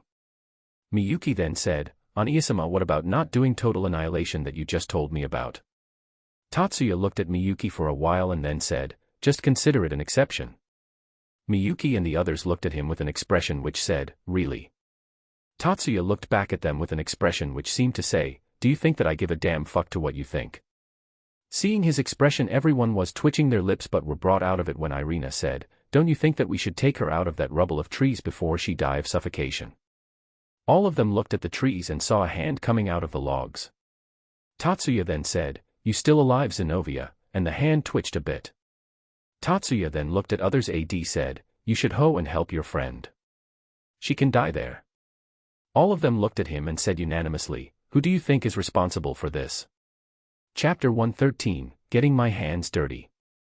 After Zenobia was taken out of the rubble, Tatsuya used his magic to heal her, and after a bit she stood up and lifted her Excalibur and wrapped it in the bandages. She then looked at others and said, thank you for taking your time and help us. She then looked at Tatsuya and said, and I will beat you the next time. Tatsuya just smiled and said, sure, next time I will use a fork. Zenobia gritted her teeth but remained silent. She then put on her cloak and then looked at Irina and said, let's get going, Irina. Irina nodded her head and looked at others and said, well then, see you again, amen. As they were leaving, Tatsuya looked at them with a serious expression and said, I guess that you both have already been told this, but you do know that you are up against a cadre, right? Making all of them shocked. Both of them stopped in their tracks and looked at Tatsuya and asked, how do you know that? Tatsuya just shrugged his shoulders and said, don't forget that it is my territory. I at least know that if there are some major events going on in the town or not. Hearing his answer, Zenobia thought that it was justifiable, and Zenobia nodded and said, yes, we are already mentally prepared for what we are going to face. So don't interfere. Rias, who was listening to their conversation, curiously asked, that means both of you do know who was the one who stole the swords, right? Zenobia looked at Rias and said, it was one of the leaders of Gregory, Kokabeel. Hearing his name, all of them except Tatsuya were shocked. Rias now understood why Tatsuya asked that question and said, are you really prepared to fight a cadre? We can cooperate if we want to deal with him. Tatsuya looked at her and thought, even if all the supernaturals of the school except for me and my team group together, then 2 Kokabeel can defeat them easily. Zenobia shook her head and said, no, we can handle our problems on our own. Miyuki looked at Irina and said, I already knew that you were stupid, but do really have to prove that by taking on this death mission. Irina looked at Miyuki and just showed a helpless smile and said, don't worry, I came here only after being prepared to deal with what we are going to. Miyuki, who was not satisfied with her answer, asked, "Does Tujisen and Grayson know that you have taken this mission?" At this question Irina became silent and looked away. Both Tatsuya and Miyuki looked at Irina, and Tatsuya said, "Do you not really feel anything on taking this mission without even telling them?" Irina just became more depressed on hearing that. She then looked at both of them and said, "It doesn't matter, they would be happy if I completed this mission and come a step closer to God." Tatsuya narrowed his eyes and said, "And what about if you are unable to fulfill this mission, what will happen then? What if you die on this mission?" Irina, who was looking away, said, "Then I will die while doing something that the God wishes." Tatsuya got angry by her answer and was about to say something. But before he was able to, Miyuki walked towards Irina and slapped her and said, "Did this open your eyes a bit?" Miyuki then grabbed her shoulders and said, "Do you really believe that both of them will be happy on hearing about your death, even if it was for your God?" Irina teared up a bit and then freed herself from Miyuki's hold and looked at Zenobia and said, "Let's go," and both of them walked away. All of them looked at both of them go, and then Kiba also stood and was about to follow them. But Tatsuya stopped him and said, "Are you really set on your path, or are you going to follow the way we talked about yesterday?" Kiba looked at him with a conflicted expression and said, "I don't know, I cannot decide right now. At one time I think that what you were saying is the correct way, but whenever I think of those swords I think that what I am doing is correct," he said, and then left the group behind. Seeing that Kiba was leaving without telling them, Rias was about to stop him, but Tatsuya held her off by raising his hand and said, "Let him cool off a bit. His mind is in a mess right now." Rias then sighed and complied with what Tatsuya told her and then left with her peerage. Tatsuya then looked at his group and said, "You all go back first, there is something that I need to discuss with Sona." All of them nodded their heads silently, and started walking back except for Miyuki, who remained standing. Tatsuya went towards her and hugged her and said, "Don't worry, everything will be fine. I won't let anything happen to her even if I don't like to meddle this much." Miyuki slowly nodded her head and then snuggled closer to him while he just silently caressed her back. Soon she separated herself from Tatsuya and said, "If you really want to help her then do it, but just so you know I don't care about her." Tatsuya just sighed and said, "You know it's bad to not tell your real feelings, Miyuki." Miyuki looked away and said, "I don't know what you are talking about," and then started walking back home. Tatsuya looked at their direction for a while and then looked at the setting sun and said, "Looks like I am getting my hands dirty in this case," and stretched to a body. He then took out his phone and called Sona. "Sona, it's me, Tatsuya. You see, there are some important matters that I need to discuss with you, so, are you free right now?" "Great, we'll meet you in the student council room in a bit." Tatsuya then put his phone back and then started walking towards the student council room. Chapter 114, Serious Matters. After walking for a while he reached the student council room and knocked on the door and entered before the people inside could have replied. Once inside, Tatsuya saw Sona and Tsubaki in the room, and Tsubaki came towards Tatsuya and gave him a peck on the lips and said, "Liked it?" Tatsuya just smiled and gave her a peck as well and said, "Very." Sona looked at both of them with annoyed gaze and said, "Tatsuya, don't you have manners, to not enter a room till someone says you to? What would you have done if either of us were changing their clothes?" Tatsuya looked at her with a serious expression and said, "Then I would have taken responsibility for you and would have married you in future." At this Sona blushed and looked away and said, "How can you say that with a straight face?" Tatsuya just walked towards her and whispered in her ear, "Because I am serious about it." Hearing her whisper, Sona shuddered and looked at him, but just as she turned, Tatsuya kissed her on the lips, making her blush deeper. Tatsuya looked at the blushing Sona and said, "You look very cute when you feel embarrassed, Soten." Sona, who heard the nickname, was red to her ears and covered her face with her hands. Seeing that, both Tatsuya and Tsubaki laughed, but after a while Tatsuya said, "Well, keeping that aside, I have something to discuss with you, and this matter is quite serious." Hearing him, both Tsubaki and Sona became serious, and Sona looked at Tatsuya and shifted her glasses and said, "Is it related to those church people that came to the town recently?" Tatsuya nodded and said, "Yeah," and then started explaining them about why those two came to the town.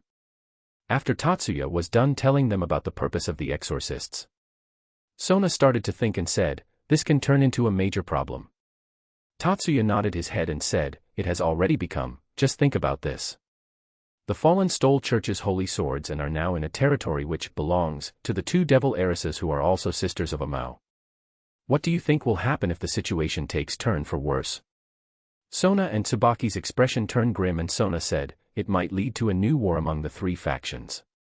Tatsuya nodded and said, yeah, it most likely will, and I think that's what the Fallen are aiming for. Sona nodded her head and said, but if their plan is to start a war from the beginning, then it would be correct to say that they have already gathered an army of sorts to initiate their plan. Tatsuya looked at her and gave a small smile and said, not having one will be nothing but plain stupid, or the person we are going to face must be quite a powerhouse. Sona then began thinking and asked, what do you think that we should do about this? Tatsuya looked at her and said, we should start by informing the leaders of the three factions first to prevent any major dispute in future. But we have a problem there as well. Most likely this mission is carried out by the church without the instructions of the heaven. So we cannot contact heaven. Sona became slightly worried but soon calmed herself down. She then massaged her temples and said, let's leave it for now. How are we going to inform the other two? I can inform my sister, even though I don't want to, but I understand the importance of this mission. Now how are we going to contact the leader of the fallen angels? Tatsuya patted his chest and said, leave that to me.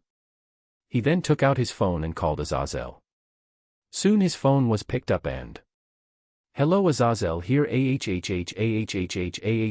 what happened *ya harder. Do it harfer *for you to ahhhh ya fuck me call me. Tatsuya, who could hear the noise, clearly have guessed what Azazel was doing. Well, are you free in the evening? There is something that I want to discuss with you. Sure ahhhhhhhhh see you later, and ended the call. Tatsuya looked at Sona and said, he was kind of busy at the moment, but don't worry, I will talk with him later. Now let's call Sarah. Sona sighed and thought, I am probably gonna regret this. She then formed a magic circle on the table and a small projection of Seraphal in her magical girl costume appeared. Seraphal looked at Sona and got happy and said, my Soten finally called me on her own. What is it? Did something happen to you? Or you have realized your feelings of love for Wonchun and want to do eki things together? But sorry Soten, you are too late now. I do love you, but I have decided to do those things with Tatsuya-kan now. But don't you worry Soten, I will ask Tatsuya-kan to let us do those things with him together, and while we are at it you can fulfill your fantasies of having fun with me as well. Tatsuya and Tsubaki, who were out of sight of Seraphal, were clutching their mouths and were trying very hard to not let their voice leak out from laughing. Sona, who heard her sister was totally embarrassed and covered her face with her hand and said, Onisama, it's nothing like that. What I want to discuss with you is a very serious matter. So Tatsuya and I decided to discuss it with you. Seraphal, who heard Tatsuya's name, got surprised and asked, Tatsuya-cha is there as well? Tatsuya then came in her sight and said, hey Sarah, how are you doing? I hope that you are fine. Seraphal smiled brightly and said, hello Tatsuya-kan, I am totally fine. I am a magical girl after all. How have you been? Tatsuya smiled and said, I am fine as well, thanks for asking. Seraphal nodded and said, so what is it that Soten said that you want to discuss with me? Hearing that, Tatsuya became serious and so did Sona. Tatsuya then said, how should I put this? Hearing his tone, Sona looked at him and thought, the matter is very serious. Even Tatsuya is finding it difficult to explain the situation to them as they have entered a devil territory without any permission. Tatsuya then looked directly into Seraphal's eyes and said, Sarah, I think that this information will be too surprising, but try not to freak out too much. Sona nodded and thought, yeah, it might be too much for her as it involves a possibility of leading to another great war. Tatsuya then sighed and said, apparently Sona is pregnant with my child. Sona nodded and said, Yo Nisama, what the hell did you just say, while she looked at Tatsuya with a deep red blush on her face. Seraphal blanked out for a while when she heard what Tatsuya said. Sona looked at the projection in front of her and saw a lifeless Seraphal there. She looked at her with worry and said, no, Onisama, what Tatsuya said is not true, we haven't done anything. Just as she was about to continue, Seraphal snapped out of her stupor and said, why did Soten gets to have sex before me? Sona looked at Seraphal and shouted, you were worried about that, not that I did it but because I did it before you. Seraphal looked at Sona and shouted, of course, I have to maintain my dignity as the older sister by either doing it before you or doing it together with you. Tsubaki then shifted her glasses and her glasses were reflecting the light falling on them, making them shine, and then said, and of course I as a queen have to make sure whether what you would be doing will be safe for you or not and have to test it before you. After all, it's my duty. Sona and Serafall, projection, looked at Tsubaki and shouted together, "Duty my ass," and then the argument among the three girls started. Meanwhile Tatsuya, who was looking at the three of them, thought, I should not have said that, well, whatever, this is interesting as well. He then sat on the sofa in a relaxed position and then took out popcorn from his storage and then began enjoying the scene in front of him. Chapter 115, Worry. After all three of them calmed down, Tatsuya then discussed about the real problem with Serafall, and Serafall said that she would discuss with the other mouse first. Tatsuya then left and went to Azazel's place to discuss the matter, and he said that he would send Valet to take care of Kokobile once he returns back from a mission. He and the other cadres could not come because after receiving this information they now had to check the Gregory thoroughly for spies and other traitors like Kokobile. Tatsuya didn't said anything to him as he knew that it was important, as checking the whole faction will take too much time and that was the thing they couldn't afford to lose at the moment. After completing all his work, Tatsuya went to his home and discussed the matter what all he did with his team. While talking, Ingvild's and Tatsuya's gaze fell on Asia, who looked a bit troubled, and both decided to ask her later. After everything was over, all of them decided to go back to bed, but Ingvild and Tatsuya looked at Asia and said, "Asia, wait," at the same time. Both of them then looked at each other and said at the same time, "You noticed it as well," and both of them then chuckled. Asia looked at both of them with a confused look and both of them looked back at her with a smile, and Tatsuya said, "Let's go to my room first." Ingvild nodded and both of them held one of Asia's hand and pulled her towards Tatsuya's room. Once they were in Tatsuya's room, both of them released Asia's hand and looked at her and asked, "What were you thinking a while ago?" Asia's face changed its expression for a bit but then turned back to normal and said, "What are you both talking about?" "I am completely fine." Tatsuya looked at her for a while and then flicked her forehead.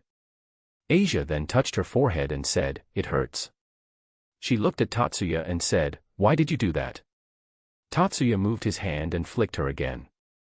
This time Asia had tears in her eyes and Tatsuya said, "Does this bring you back any memories?" Hearing that, Asia stopped crying and then began remembering. She then said, "Oh, I remember now, you flicked my forehead even the first time we met in Vatican." Tatsuya nodded and said, "Yeah, we met each other, then apologized and I flicked your forehead, and after all those mess when you finally decided to join my team." Tatsuya then looked at her in the eye and said, "And at that time I promised that if you are in my team, you are my family and I will not let you get hurt. But how am I going to help you if you don't tell me what is the problem?" Hearing that, Asia looked down feeling guilt and embarrassment, and seeing that Ingvild placed her hand on her back and said, "Look, we are here for each other and no one will feel that you are bothering them in any way. If you have a problem then we can deal with it together." Asia then started to tear up, and seeing that, Tatsuya hugged her and said, "Look, Ingvild, you made Asia cry." Ingvild looked at him and said, "I didn't do anything to her. She must be crying because of your forehead flicks." Tatsuya then said, "You should not put the blame on someone else for your mistake." Ingvild twitched her lips but decided to let that be. Soon Asia stopped crying and said, "I am sorry for letting you see me like that and making you worried." Both of them shrugged their shoulders and said, "It's fine, now tell us what is the problem." Asia nodded and said, "You see, the things that those exorcists said to me about me being a witch and me being expelled because of the lack of faith in God. Somehow those words make me think whether what were they saying was true or not. Is my faith really fake?" Ingvild and Tatsuya looked at her and said, "Of course not, you are one of the few pure people that I know, how can your faith be fake? And let's just say that your faith is fake. But does it really matter?" Hearing his question, Asia looked at Tatsuya and said, "What do you mean by that?" Tatsuya said, "Just remember the times when you were in the church and healed someone, what would they do after the treatment?" Asia thought for a while and then said, "They would usually thank me and smile at me." Tatsuya nodded and said, "Yes, and did you feel happy when they would thank you and smile at you?" Asia again nodded her head and Tatsuya said, "Then does it really matter whether your faith was fake or not? All those people were happy and smiling at you, not the God, and I think the work of a saint is to heal the injured and bring a smile on their faces and not having the greatest faith in God." Asia looked at him for a while and smiled, and seeing that Tatsuya and Ingvild smiled as well. Tatsuya then leaned closer to her and said, "And if your faith was not fake, then how would you have been here with us?" Asia just smiled and nodded her head. Seeing her face so close to Tatsuya, Asia blushed and then looked down in embarrassment. Tatsuya smirked and said, "What happened?" Feeling embarrassed. Asia's face blush intensified when she heard what Tatsuya said. Tatsuya then smirked and said, well, you asked me at the party to let you accompany me at the night, right? Let's do it. Asia, who was taken aback by surprise, looked up and was immediately pulled into a kiss by Tatsuya and widened her eyes in surprise but soon melted in the kiss. After a few minutes they still continued to make out, and seeing both of them enjoying themselves for a while, Ingvild got annoyed. After she finally lost her patience, she said, how Ling are you both going to do that? I want a turn as well, and pulled Tatsuya away from Asia and smashed her lips on Tatsuya's. Asia, who was in a momentary daze and had a flushed face because of the kiss, soon came out of her stupor. Tatsuya then grabbed Ingvild's breast and started to slowly fondle them, and seeing that Asia came closer to Tatsuya and pulled him away and started kissing him once again. Ingvild was moaning in pleasure and looked at Tatsuya and started to take his shirt off and blushed on seeing his body.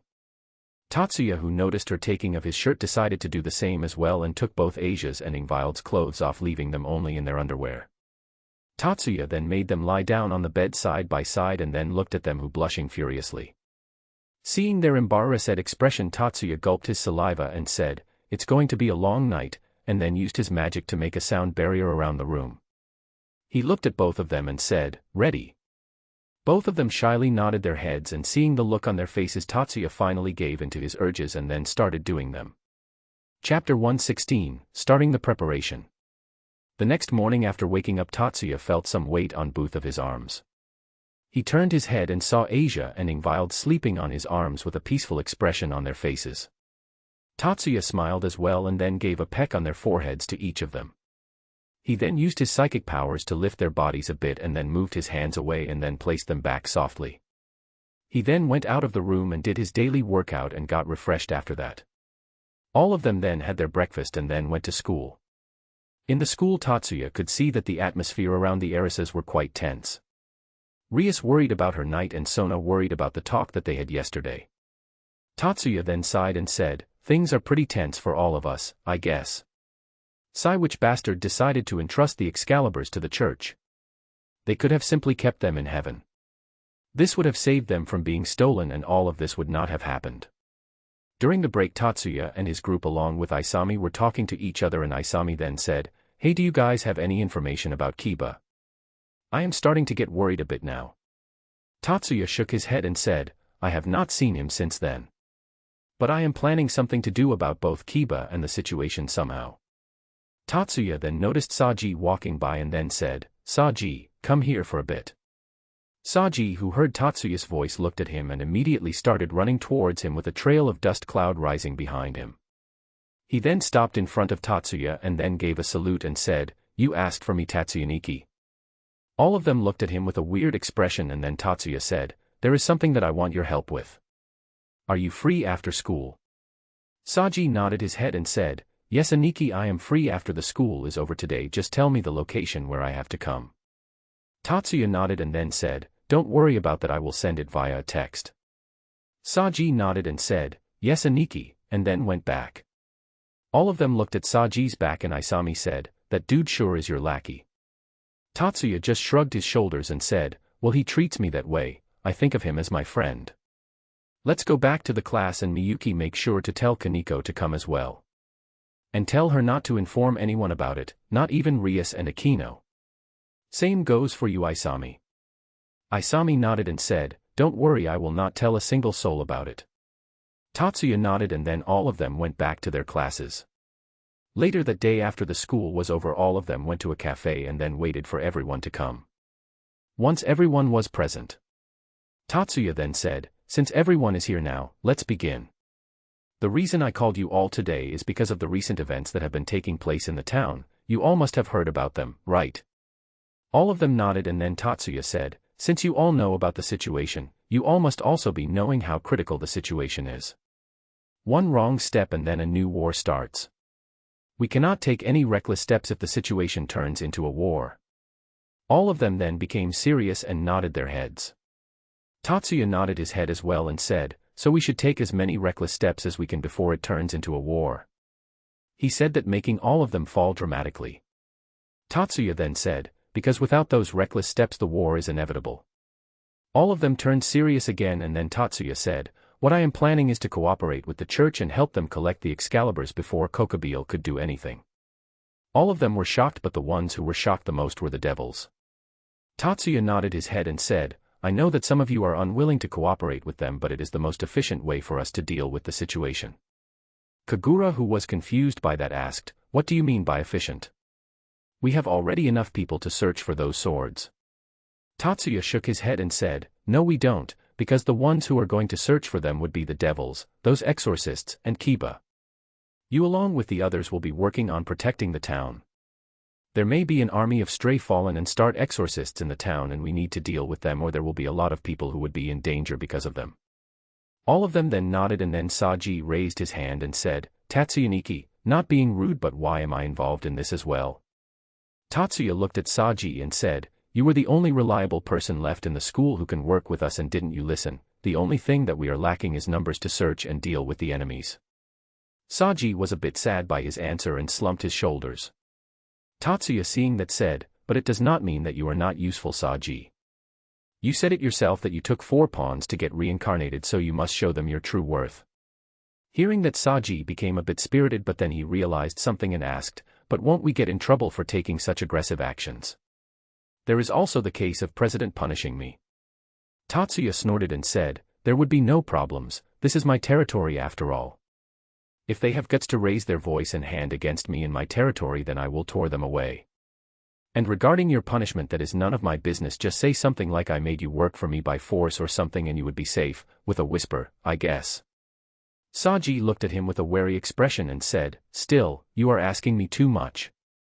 There is a chance of losing my life in the mission. Aniki, please show a bit mercy. Tatsuya nodded and said, yeah, I know that there is the possibility of dying in this mission, but think about it, Saji. Tatsuya then placed his hand around his shoulder and then waved his other hand and said, after placing a sound barrier around him and Saji, once you successfully complete this mission, you will become famous among the Devil Society for resolving a matter of this importance. Fame, money are one thing. Many young female devils will also come close to you and would want to have your seed. Do you still want to let go of this opportunity? Saji looked at Tatsuya with fear in his eyes and said, Aniki, I couldn't believe that you will think so much for me. I am touched, I will forever follow you. Forget me, even the children that will be born from those devils. I will teach them to follow you as well. Don't worry, I will make you a lot of followers, you just have to wait. Tatsuya looked at him and thought, just a small push and he like this now. Sigh, well, whatever, as long as he helps, I don't care whether he fucks a devil or Milton. It is up to him. Meanwhile, the girls who couldn't hear what Tatsuya was telling to Saji looked at both of them, and Himari asked, what do you think that both of them are doing? Isami then started rubbing her chin and said, seeing how big of a devoted lackey he is, he must be asking Tatsuya to either fuck him or being fucked by him. All the girls looked at Isami and thought, really, that's the first thing that comes to your mind? Miyuki suddenly turned serious and said, then let's cut his filthy prick and seal his ass before he is able to violate Oniisama. All the girls except Isami looked at her and thought, and you actually believed her? Suddenly Saji, who was talking to Tatsuya, felt a sudden chill pass through his body and thought, why do I have a feeling that something bad is going to happen to me? Chapter 117, Police. After it was decided what everyone will be doing, Tatsuya said, well, the first step is done now, let's go and find those 2 exorcists. Tatsuya then looked at his group and said, all of you return back and start your preparations, we all have to start the operation tonight. All of them nodded, leaving behind the devils and Tatsuya. Tatsuya then looked at the other 3 and said, well, let's start searching for those 2. All 3 of them nodded and the search for the exorcist started. They all started searching, and while walking, Isami asked, isn't it going to be difficult to find those 2 in the whole town? I mean, even though they do stand out because of the robes that they wear, but still. Isami was about to continue, but Tatsuya interrupted her and said, found them, and pointed his finger towards a direction. All of them looked where he was pointing and saw 2 white robe-cladded people asking for money from others while saying things like, blessings on the lost lamb, and, we are pitiful compared to you, oh Lord, please have mercy on us. Tatsuya looked at Isami and said, you were saying something. Isami sighed and said, just forget it. Tatsuya and the others then walked towards the 2 of them, and then Tatsuya said, are you both even trying to find the swords? Both of them then looked at Tatsuya and were surprised to see him there. Zenobia then said, it's none of your business how we do our mission. Now if you are done, just leave already. Tatsuya smirked and said, oh, and here I thought that both of you were hungry and didn't have any money on you and thought to give you a treat, but it seems like you both are trying to find the swords. You both are very diligent, I see." When they heard Tatsuya speaking about not having money, both of them felt a jolt pass through their bodies. They were happy when they heard that he was going to give them food, but when his sentence proceeded, both of them became stiff and not had the will to ask for the food. Tatsuya looked at them and said, "Hey both of you, if you have time then stop your lost lamb business for a bit. I need to discuss something with you." Hearing that Zenobia was about to agree, but Irina butted in and said, "Hey, how dare you talk about our lost lamb like that? It is considered a holy thing among us. Apologize to the lost lamb." Tatsuya just shrugged and said, "See, I don't have that much time. Like I said, there is something that I need to discuss with you too. I am even willing to offer you food." Hearing that both of them were tempted, but before Zenobia could agree, Irina said, "There is no way now that I can take the food from you after you have badmouthed the lost lamb." Tatsuya was a bit annoyed and said, "Come on, just forget it." Irina shook her head and said, "No, we are not going." Tatsuya twitched his lips and said, "Looks like you haven't changed a lot since the last time we met. Still the stubborn personally, I see. Then how about we make a bet?" Tatsuya said that and smirked and looked at the two of them. Irina and Zenobia looked at him with a confused expression and said, "What type of bet?" Tatsuya just smiled and said, "Just like you are asking money in the name of lost lamb, I will do something like that as well, and let's see who can get more money out of the two of us. If you earn more, I will apologize. If I earn more, then both of you are coming with me to talk." Hearing the deal, Irina smirked and said, "Deal." Tatsuya just smiled and said, "I hope that you do not cry later." Tatsuya then took Kaneko with him and started discussing something with her. Soon both of them came back and Tatsuya said, "We have 1 hour to see who wins." Both of them nodded and then Tatsuya said, "The time starts now." Irina and Zenobia started their lost lamb stuff and still people paid them no attention. Both of them started to get a bit depressed, but suddenly they saw everyone looking at them and were running towards them.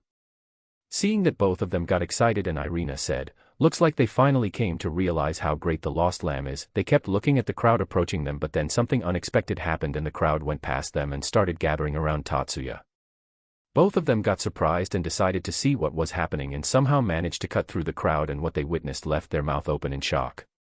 Tatsuya was standing along with Kaneko and held a banner which said, "Help the lost cat," and then Kaneko, who was standing with her usual cold expression, put a pair of cat ears on her hand and smiled a bit and said while tilting her head to the side, "Please ONIINYAAN." All the men who saw that held their chests tightly and shouted, "Don't worry, we will help you," and started putting money in the basket placed in the front. Seeing the money pile up, Tatsuya smirked and said, "Never underestimate the power of cats. They are very dangerous, very, very dangerous." He then looked at the church duo, showed them a mocking smile. Both of them gritted their teeth, but now they knew that they lost their bet. Both of them sighed and looked at Kaneko, who was now imitating a cat and was showing to use her hands as paws. Tatsuya looked at the money which keep on piling up and thought, "I should ask her to act as a mascot sometimes in the restaurant." After the hour was over, Kaneko stopped acting and turned back to her cold expression. She then looked at Tatsuya and said, "That was really tiring." Tatsuya looked at her, who was still wearing cat ears, and immediately hugged her and started rubbing her cheeks with his. Kaneko, who saw that, immediately blushed but didn't say anything.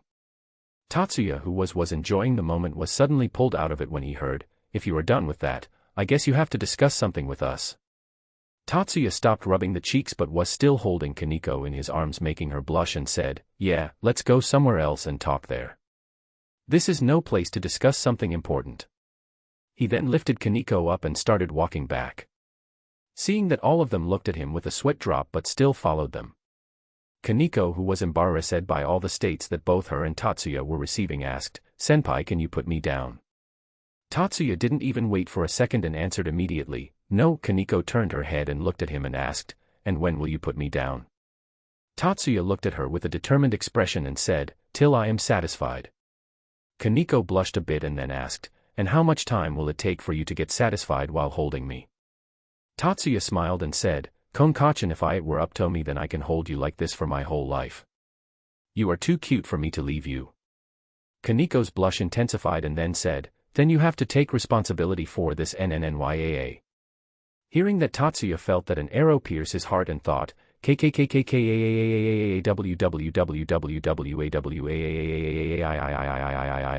and hugged her even tighter and started patting her head and said, "Don't worry, I am ready to take any responsibility you want." Suddenly he heard a voice and stooped, "Hey you there, stop for a bit and put the little lady down. We want to discuss something with you, mister, so let's go to the police station for a bit." Tatsuya looked at the policemen who were looking at him and were pointing to the car they were in. Tatsuya looked at Kaneko and Kaneko looked back at him. Both of them then looked at the police who were staring at him. Chapter 118, Valper Galilei. After Tatsuya was done persuading, using mind control, on policemen that he was not doing anything shady, both him and Kaneko immediately ran away. After confirming that no one was nearby, Tatsuya put Kaneko back on the ground and both sighed in relief. He then looked at Kaneko and said, "That was really unexpected." Kaneko looked back at him and said, "Yep, agreed." Both of them then reached his restaurant and soon the other devils came along with the exorcists. All four of them glared at Tatsuya and Isami said, "How could you leave us behind?" Tatsuya looked at her and said, "Hey, it's not my fault, we got in some trouble." Isami looked at him with a confused expression and asked, "What trouble?" Kaneko looked at her and said, "Senpai got stopped by the police who were thinking he was a lolicon." Hearing that, all four of them looked at Tatsuya with a weird expression. Tatsuya looked back at them and said, "What? I am telling you this beforehand, I do not regret it a single bit. Konkachan was very cute." He said that in a very determined expression, making all of them sweat drop and Kaneko blush. Tatsuya then said, "Anyway, first of all sit down and have something to eat, then we will talk." At this all of them sat down and then ordered their food. Irina then looked outside the window and after observing for a while said, "This place looks kinda familiar." Tatsuya looked at her and said, "Of course it does, it was your home earlier after all." At this Irina became shocked and then started to look around through the window, and after confirming that what Tatsuya said was true, she sighed and looked at Tatsuya and said, "Southwest, someone bought this place, huh?" "Sigh, I was thinking of buying this place when I became older and had substantial money for it." Tatsuya looked at her and said, "To tell you the truth, I am the owner of this place." At this Irina was surprised once again and said, "You were the one who bought this. Why?" Tatsuya just shrugged his shoulders and said, "Well, the area was quite large and it was just beside my house as well. And don't worry, I have stored the house in which you used to live just as it was. So you just have to ask for the house and I will sell it to you." Irina still felt a bit bad about it but then let it go and decided to buy the house later. Soon the food was served by one of Tatsuya's clones and all of them except Isami were shocked on seeing another Tatsuya. All of them looked at Tatsuya with a confused expression and Tatsuya said, "They are just my clones, they help me run this place. Don't fret too much and start eating." All of them looked at him for a while then started eating. Just as they took the first bite of their food, they became shocked on seeing how delicious it was. All of them started gobbling up the food without taking care about the manners. After they were done eating, Zenovia looked at Tatsuya and asked, "So what do you want to talk with us?" Tatsuya also looked at her with a serious expression and said, "I will get straight to the point, the deal we made yesterday about not interfering in your task. I take it back, we are joining as well and we might also destroy the Excaliburs in the process." At this the atmosphere turned tense and Zenovia then glared at him and said, "And do you think that we will let you interfere in our mission?" Tatsuya glared back at her and said, "It seems like that you are forgetting that you are in my territory. I can simply execute you and no questions will be raised about it. I have already told you before, your church have already prepared themselves to get rid of you if you both get exposed. They do not care whether you are Excalibur users or not." At this Zenovia fell silent and began thinking what to do and after a while sighed and said, "Fine, I agree to the deal, but if we are able to secure an Excalibur then." She was about to continue but Tatsuya interrupted and said, "I cannot promise that. That decision lies with Kiba, after all he is the only one who want to destroy those swords among us." Zenovia glared back at him and gritted her teeth but still nodded her head. Seeing Zenovia nodding her head, Irina became shocked and said, "Hey, what are you doing? How can you let these non-believers and devils cooperate in our mission?" Zenovia looked at Irina and said, "I know that, but remember that our chances of returning back are very less and the higher-ups sent us fully prepared to sacrifice ourselves for this cause." Irina nodded and said, "I know that, but isn't that the only thing that we the believers yearn for?" Zenovia shook her head and said, "My faith is not that deep. I agree that I do believe in God, but before that I am a swordsman and I definitely don't want to die before I can take my revenge from him, and pointed at Tatsuya. Tatsuya was surprised by that and said, "Oh, I am impressed that you still have the motivation to fight against me after that defeat." Zenobia gritted her teeth and said, "Just you wait, I will defeat you soon."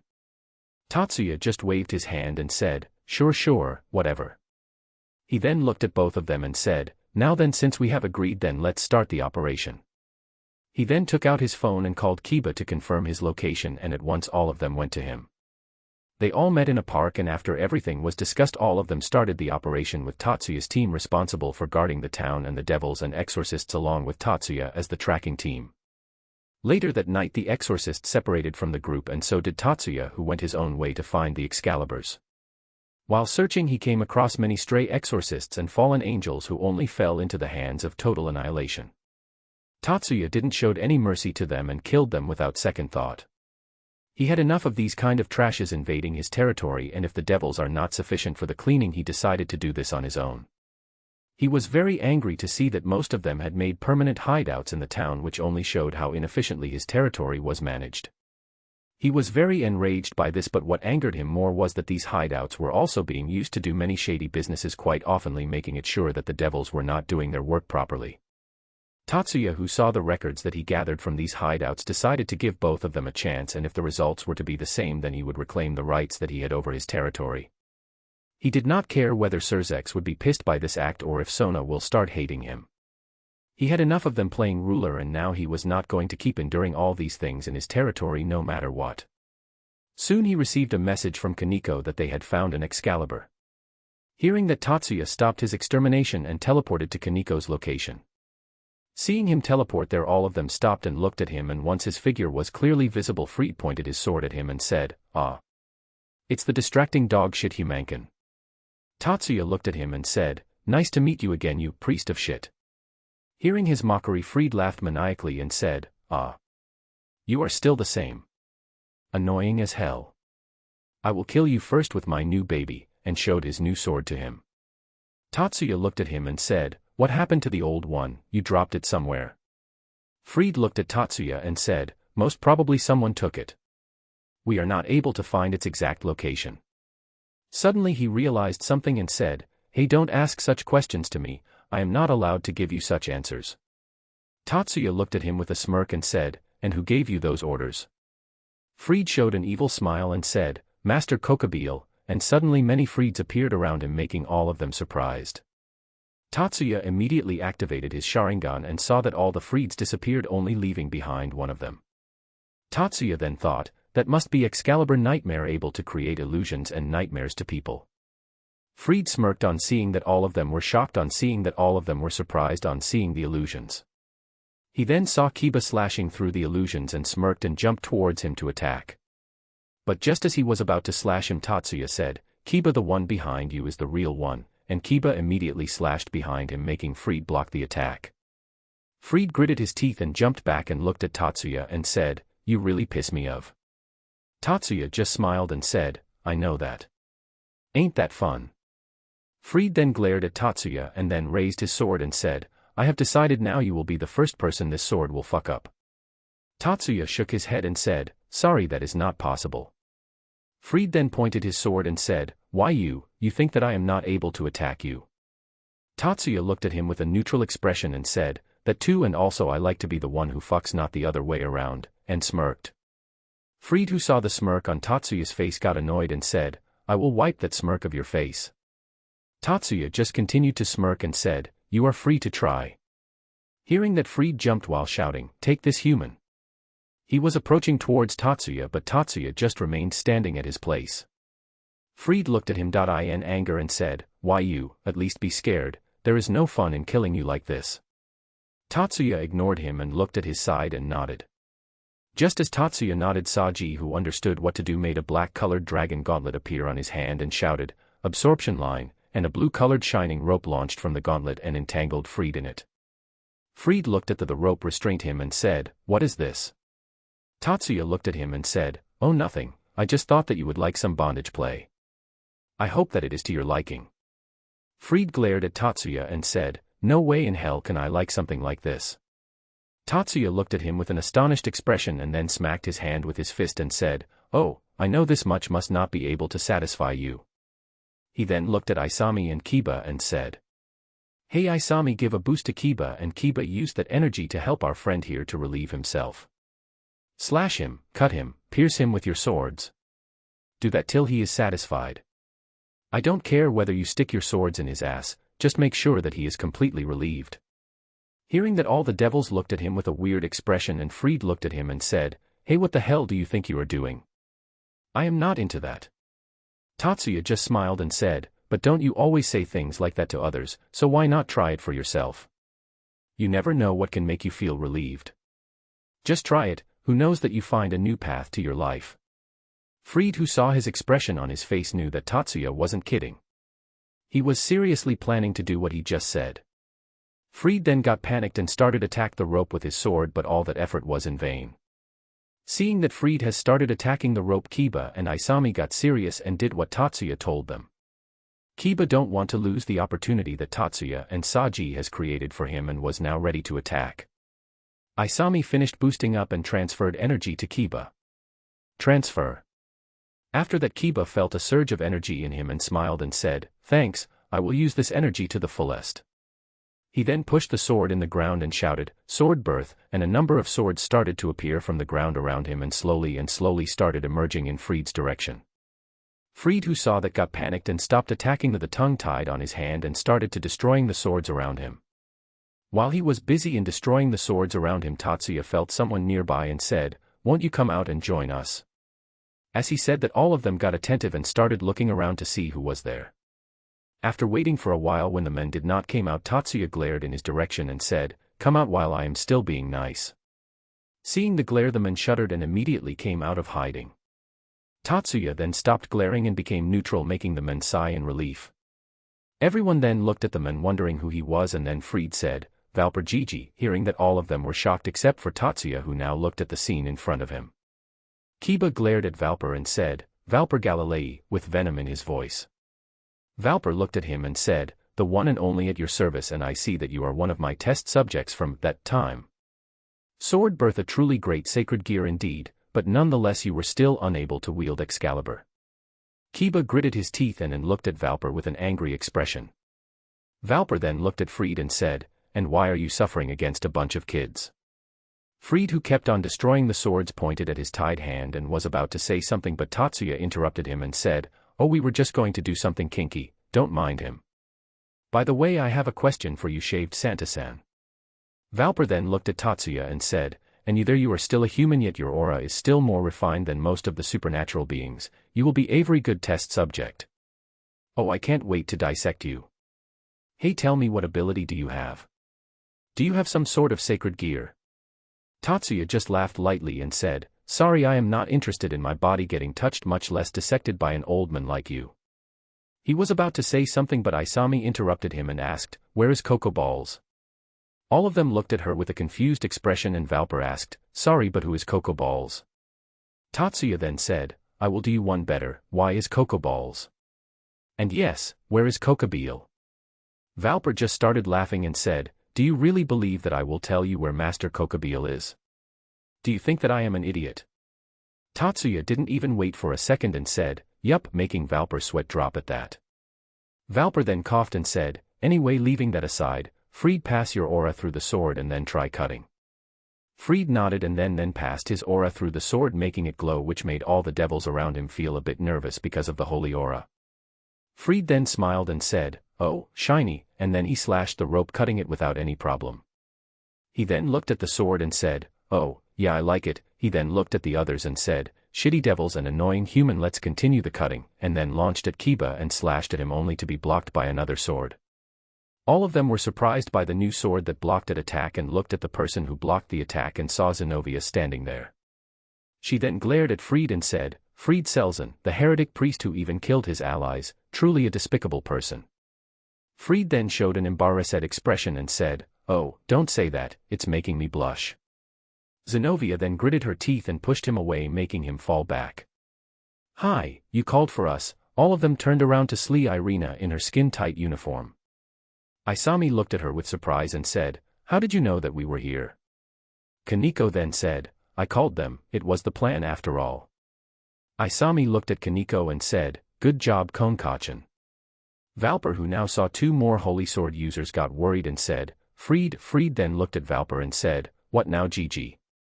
Valper then said, your job was to take care of the spies of the church, but now that more Excalibur users are here, let's get away. Freed looked at him with a disappointed expression and said, so soon, but I wanted to slice some of them apart. Valper then narrowed his eyes, making Freed sigh, and said, fine GG, let's go. He then looked at the others and said, see you later shitheads, and then threw a flashbang on the ground, eloping both him and Valper in a blinding light. But before they were able to get away, Tatsuya again took his sword and stored it in his storage. Once the light died down, Kiba and the exorcists gritted their teeth and ran away searching for them. Chapter 119, Playing Ruler. After Kiba and the exorcists were gone, Isami and the others were about to follow them, but suddenly two magic circles appeared and the kings and queens of both the peerages appeared there. All the devils who saw them got surprised and were a bit scared by them. Both of them then looked at their peerage members and said, my, you all are such naughty children. All of them then went inside the building, and both the kings were about to scold and punish their servants, but before they were able to start, Tatsuya came forward and said, just stop, it's not their fault, I am the one who made the plans. Sona and Rias along with their queens looked at Tatsuya, and Rias said, even though you were the one behind it, they are still my servant. Before she was able to continue, Sona interjected and said, is it related to the thing that we discussed yesterday? Tatsuya ignored Rias as well and looked at Sona and said, yes it is, I am sorry for taking Saji without your permission, but it was urgency, we needed numbers and that too quickly. Waiting and discussing the whole matter with you would have taken too much time. Sona nodded and said, I understand, but don't take my peerage members without my permission next time. Tatsuya just smiled and said, no promises, that depends on the situation. Rias looked at their interaction and got a bit annoyed and said, hey, don't ignore me, and what is the thing that you discussed with her yesterday? Sona and Tatsuya looked at Rias and gave an annoyed sigh. Sona then shifted her glasses and said, it was something related to the things that are happening in the town recently. The things are not that small that you are imagining them to be.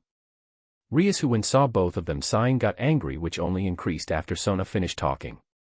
She looked at both of them and narrowed her eyes and said, if the situation was too dangerous then it seems to be, then why wasn't I included in the discussion you two had yesterday? This is my territory as well. At this, Sona got a bit panicked and didn't know how to explain the situation to her.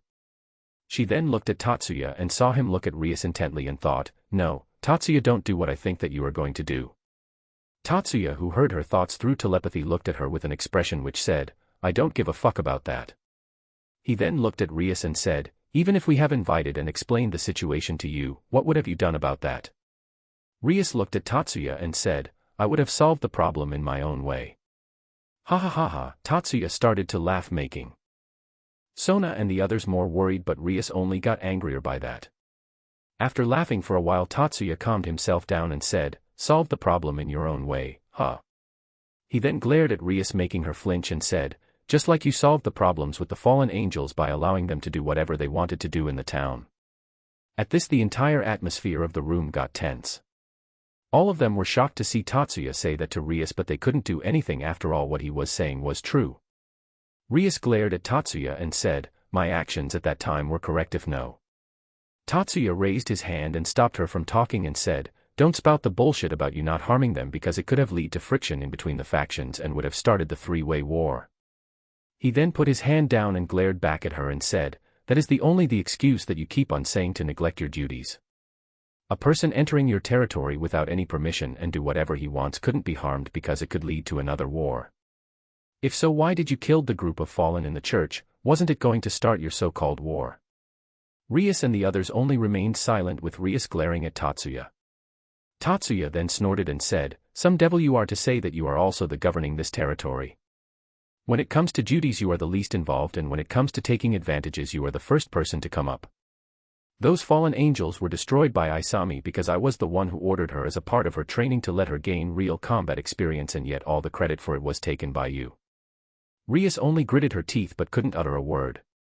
Tatsuya continued to glare at her and said, but do you know, because of your actions, you have gained one thing. Do you know what? Tatsuya then looked at Sona and said, and this time you are somewhat involved in this as well.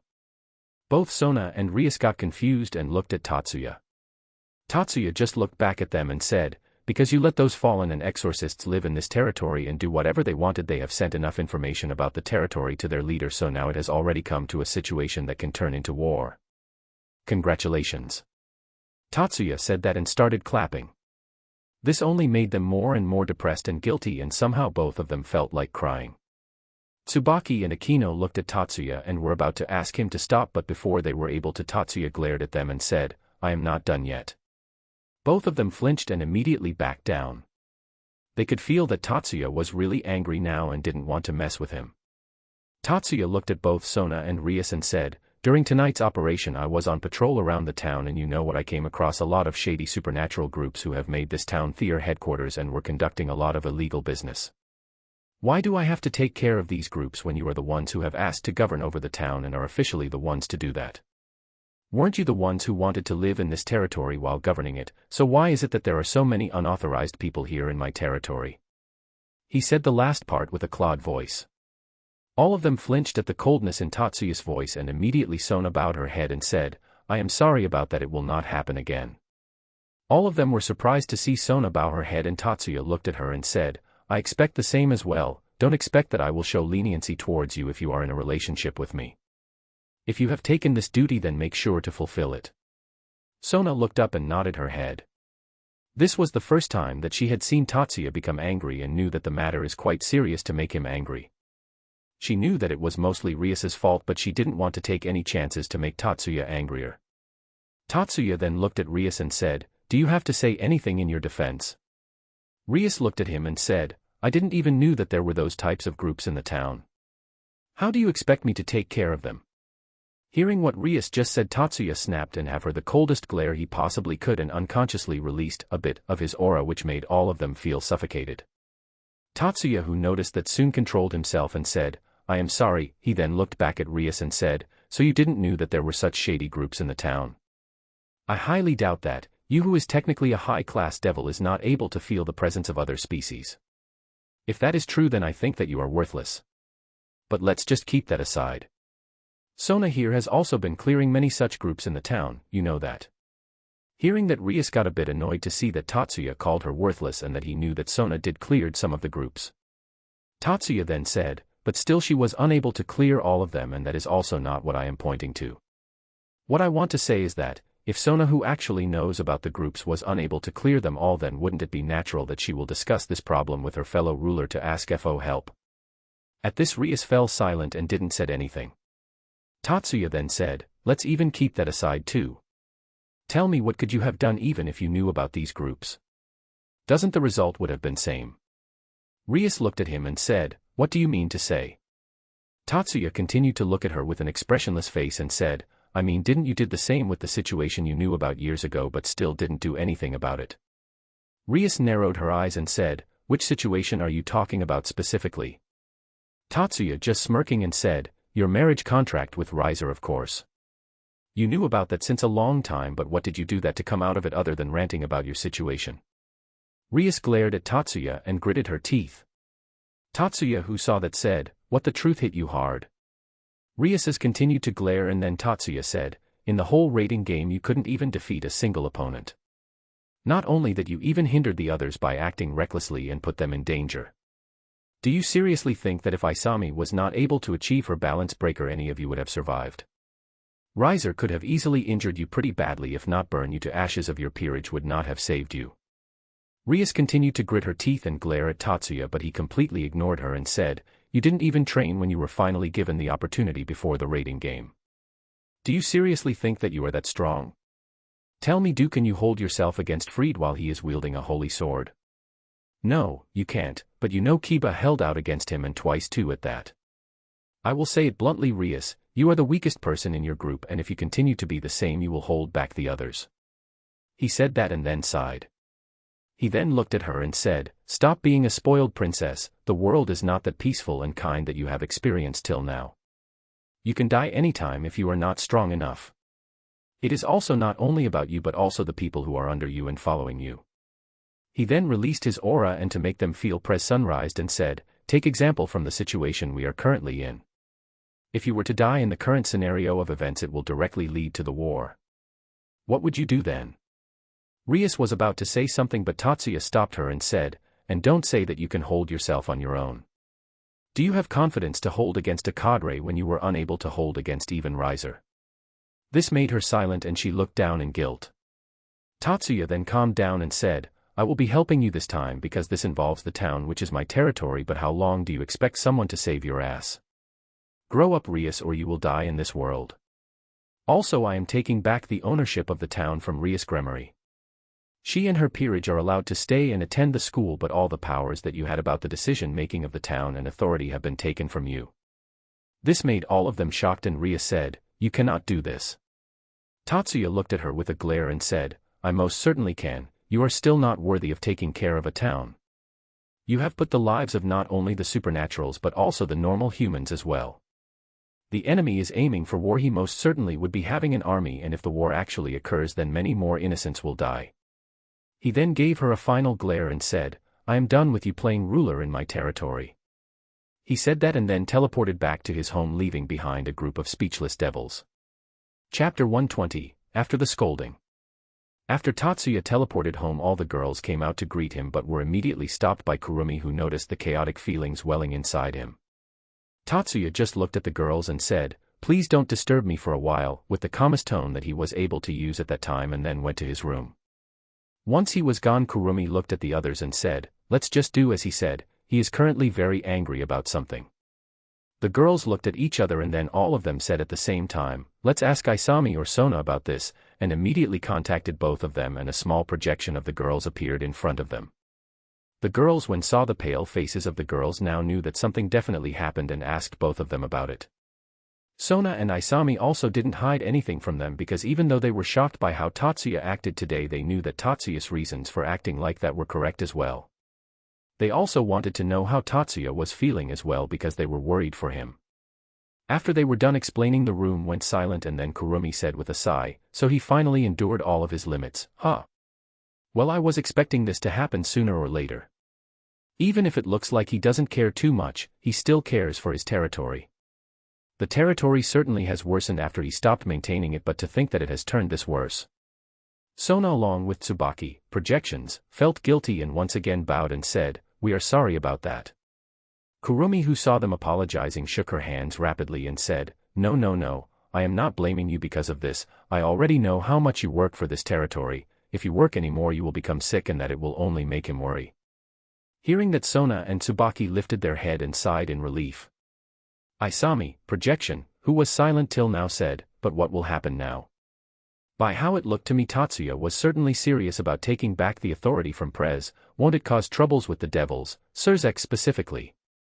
Kurumi then snorted and said, "She should have thought about this before acting like a spoiled bitch, and if it is about conflict with the devils, it should be Surzek who should worry if Tatsuya is not too pissed, because if that happens, even the original Lucifer would not be able to save his sorry ass along with the rest of the devil faction."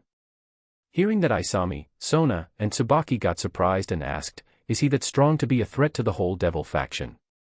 This time Miyuki looked at the projections and said, "Even if all the three great factions were to come at him together, he can easily wipe them from the face of the planet."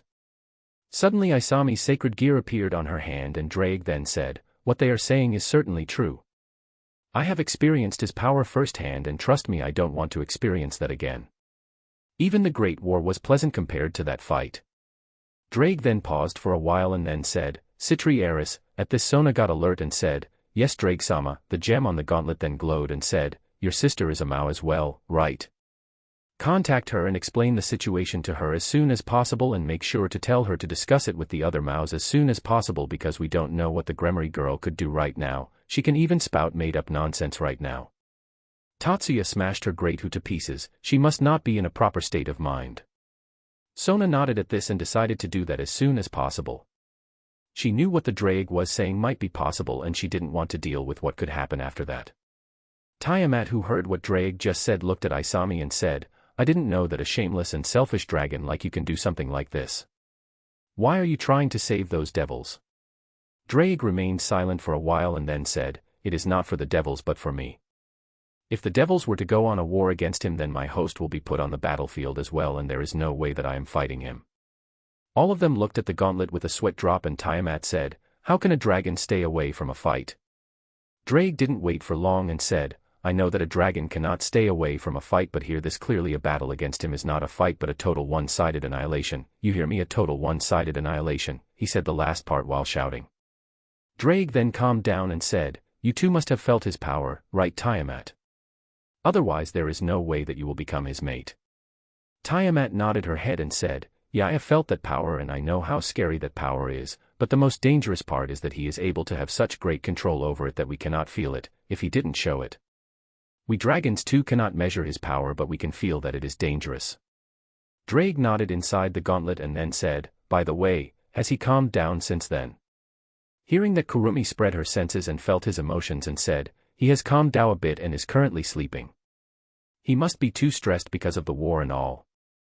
Drake then said, why is he so much worried about the war? It's of like you will be entering the war or so, you are not a part of the three factions, and even if he somehow gets involved, can't he get out of the situation pretty easily? Kurumi looked seriously at the gauntlet and said, if Tatsuya wanted something like world domination, do you think that he was unable to achieve it? He simply wants to have a peaceful life with his loved ones, but if this war takes place there will be many people like Sona, Tsubaki, Isami, Sarah, and many more who is related to him somehow and will be in the war. And thus it would be better for him if the war doesn't start in the first place. At this Drake sighed and said, I too don't want another war, I have faced plenty of them now, and my only desire is to face off against Albion. Tia smirked at that and said, where, on the bed? At this Drake got panicked and said, don't tell me, Tatsuya told you. Tiamat just continued to smile and said, I think we should go back to sleep as well. Hey Tiamat, answer me. Did he tell you? Don't ignore me, yo. Before he was able to continue, Tiamat cut the connection and both the projections vanished. She then stretched her body and said, well, I am going to accompany him, he must be pretty worried, and entered Tatsuya's room, and soon one by one everyone was in his room.